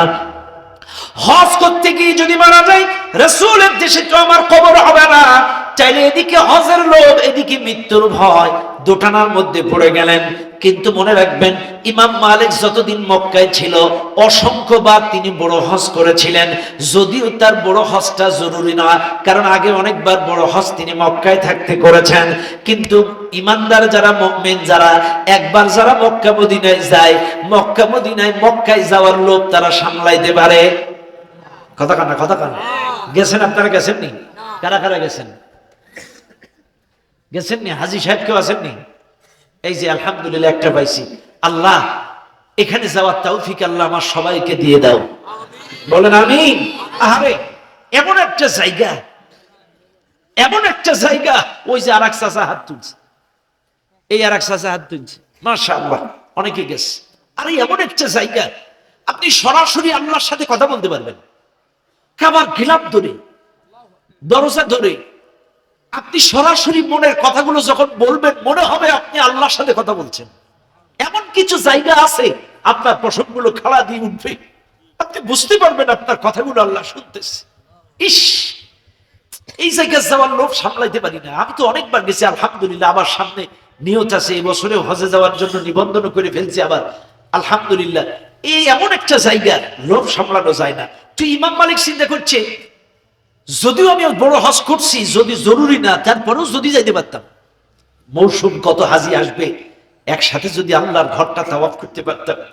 কিন্তু চিন্তা করছে যদি যাই মরে যাই, তাহলে মদিনায় মৃত্যুর স্বাদ পূরণ হবে না, তাহলে কি করা যায়? যদি নামাজ পড়ছি, ইস্তেখারার আমল করছি, ইস্তেখারার আমল করে আল্লাহর কাছে হাত তুলি, আল্লাহ আমি জানি হায়াতের খবর একমাত্র তুমি জানো, মৃত্যুর খবর এই পৃথিবীর কেউ জানে না। কিন্তু মালিক হজের মৌসুম, মনের মধ্যে বড় লোভ, যদি যাইতে পারতাম। কিন্তু আমার সারা জীবনের আশা তুমি তো জানো, মদিনার মাটিতে শেষ নিঃশ্বাস ত্যাগ করা, আল্লাহ রাসূলের দেশে আমার কবরটা হয়ে যাওয়া। কিন্তু আমি যদি এখন হজে যাই, ওখানে যে যদি মারা যায় রাসূলের দেশে কবরটা, রাসূলের দেশে মৃত্যুর স্বাদটা, আশাটা, আকাঙ্ক্ষাটা পূরণ হবে না। ওগো মালিক, আমি তোমার কাছে ইশারা ইঙ্গিতে জানতে চাই হায়াত কতদিন আছে, যদি থাকে হজ করব, না থাকে করব না। দোয়া করছে, ঘুমায় গেছে। হঠাৎ নবীজি আসছে স্বপ্নের ভেতরে। নবীজি এসে 5টা আঙ্গুল দেখায় ইশারা করছে। ইমাম মালিকের ঘুম ভেঙে গেছে। ইমাম মালিক দিনের বেলায় পায়তারা করছে বাড়ি। ইমাম মালিকের গোলাম বলতেছে, কি রে হুজুর, আপনার বড্ড প্রেশানিক দেখা যাচ্ছে, আপনি কোনো কিছু নিয়ে চিন্তা করতেছেন? বলছে, হ্যাঁ, আমার সারা জীবনের স্বপ্ন মদিনার মাটিতে মৃত্যুবরণ করা, কিন্তু হজের মৌসুম, চিন্তা করছিলাম যদি যাইতে পারতাম। আবার চিন্তা করছি যদি হজ করতে যেয়ে মরে যাই, রাসূলের দেশে মৃত্যুর স্বাদ পূরণ হবে না। এই জন্য রাতের বেলায় তাহাজ্জুদের নামাজ পড়ে ইস্তেখারার আমল করে আল্লাহকে বললাম, আল্লাহ হায়াত যদি থাকে হজ করব, না থাকে করব না। ইশারা ইঙ্গিতে যেমনে পারি যদি জানতাম কোনো কায়দায় হায়াত আছে না নাই। এখন রাসূল আমারে 5 আঙ্গুল দেখাইছে এরকম করে। এই 5-এর ব্যাখ্যা কি? এই টেনশনে আমার মাথা খারাপ। 5 আঙ্গুল কি? 5 আঙ্গুল দেখাইছে রাসূল, তাহলে কি 5 বছর বাঁচবো? 5 আঙ্গুল যদি 5 মাস, 5 বছর হলেও হজ করা যায়, 5 মাস হলেও হজ করা যায়। কিন্তু 5 আঙ্গুল যদি 5 দিন হয় চাইলে তো যাবে না। কি একটা ব্যাখ্যায় দেয়। ইমাম মালিক তার গোলামকে বলছে, গোলাম তুমি বলো তো, এই মদিনার মধ্যে স্বপ্নের তারির স্বপ্নের ব্যাখ্যা বিশ্লেষণ করার মতো কোনো ভালো আল্লাহওয়ালা ভালো আলেম আছে নাকি? বলছে হ্যাঁ, একজন আছে, আল্লামা সিরিন। ইনি জিজ্ঞাসার আলোকে কোরআন সুন্নাহর ভিত্তিতে উনি কিন্তু স্বপ্নের ব্যাখ্যা বিশ্লেষণ করে থাকেন। ইমাম মালিক রাহমাতুল্লাহ আলাইহি বলছে ঠিক আছে যাও, তুমি দ্রুতই আল্লামা ইবনে সিরিনের বাড়ি চলে যাও, চলে যেয়ে টোটাল ঘটনা বর্ণনা করবা। আর রাসূল যে 5 আঙ্গুল দেখাইছে এটা বলবা। এই 5-এর ব্যাখ্যা কি 5 বছর 5 মাস না 5 দিন, কিন্তু স্বপ্ন কে দেখেছে নাম বলবা না, কিন্তু সব বলবা। সব বলবা কিন্তু নাম বলবা না, স্বপ্নটা কে দেখছে।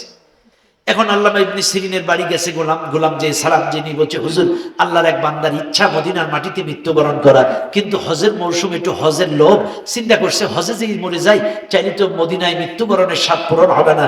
এই জন্যই আসলে হায়াত আছে না নাই, এই জন্য ইস্তেখারার আমল করে আল্লাহর এক বান্দা রাতের বেলায় কান্নাকাটি করে শুইছে, রাসূল স্বপ্ন যোগে 5 আঙ্গুল দেখায় ইশারা করছে। আসলে 5 কি 5 বছর 5 মাস না 5 দিন এটা জানতে চাই।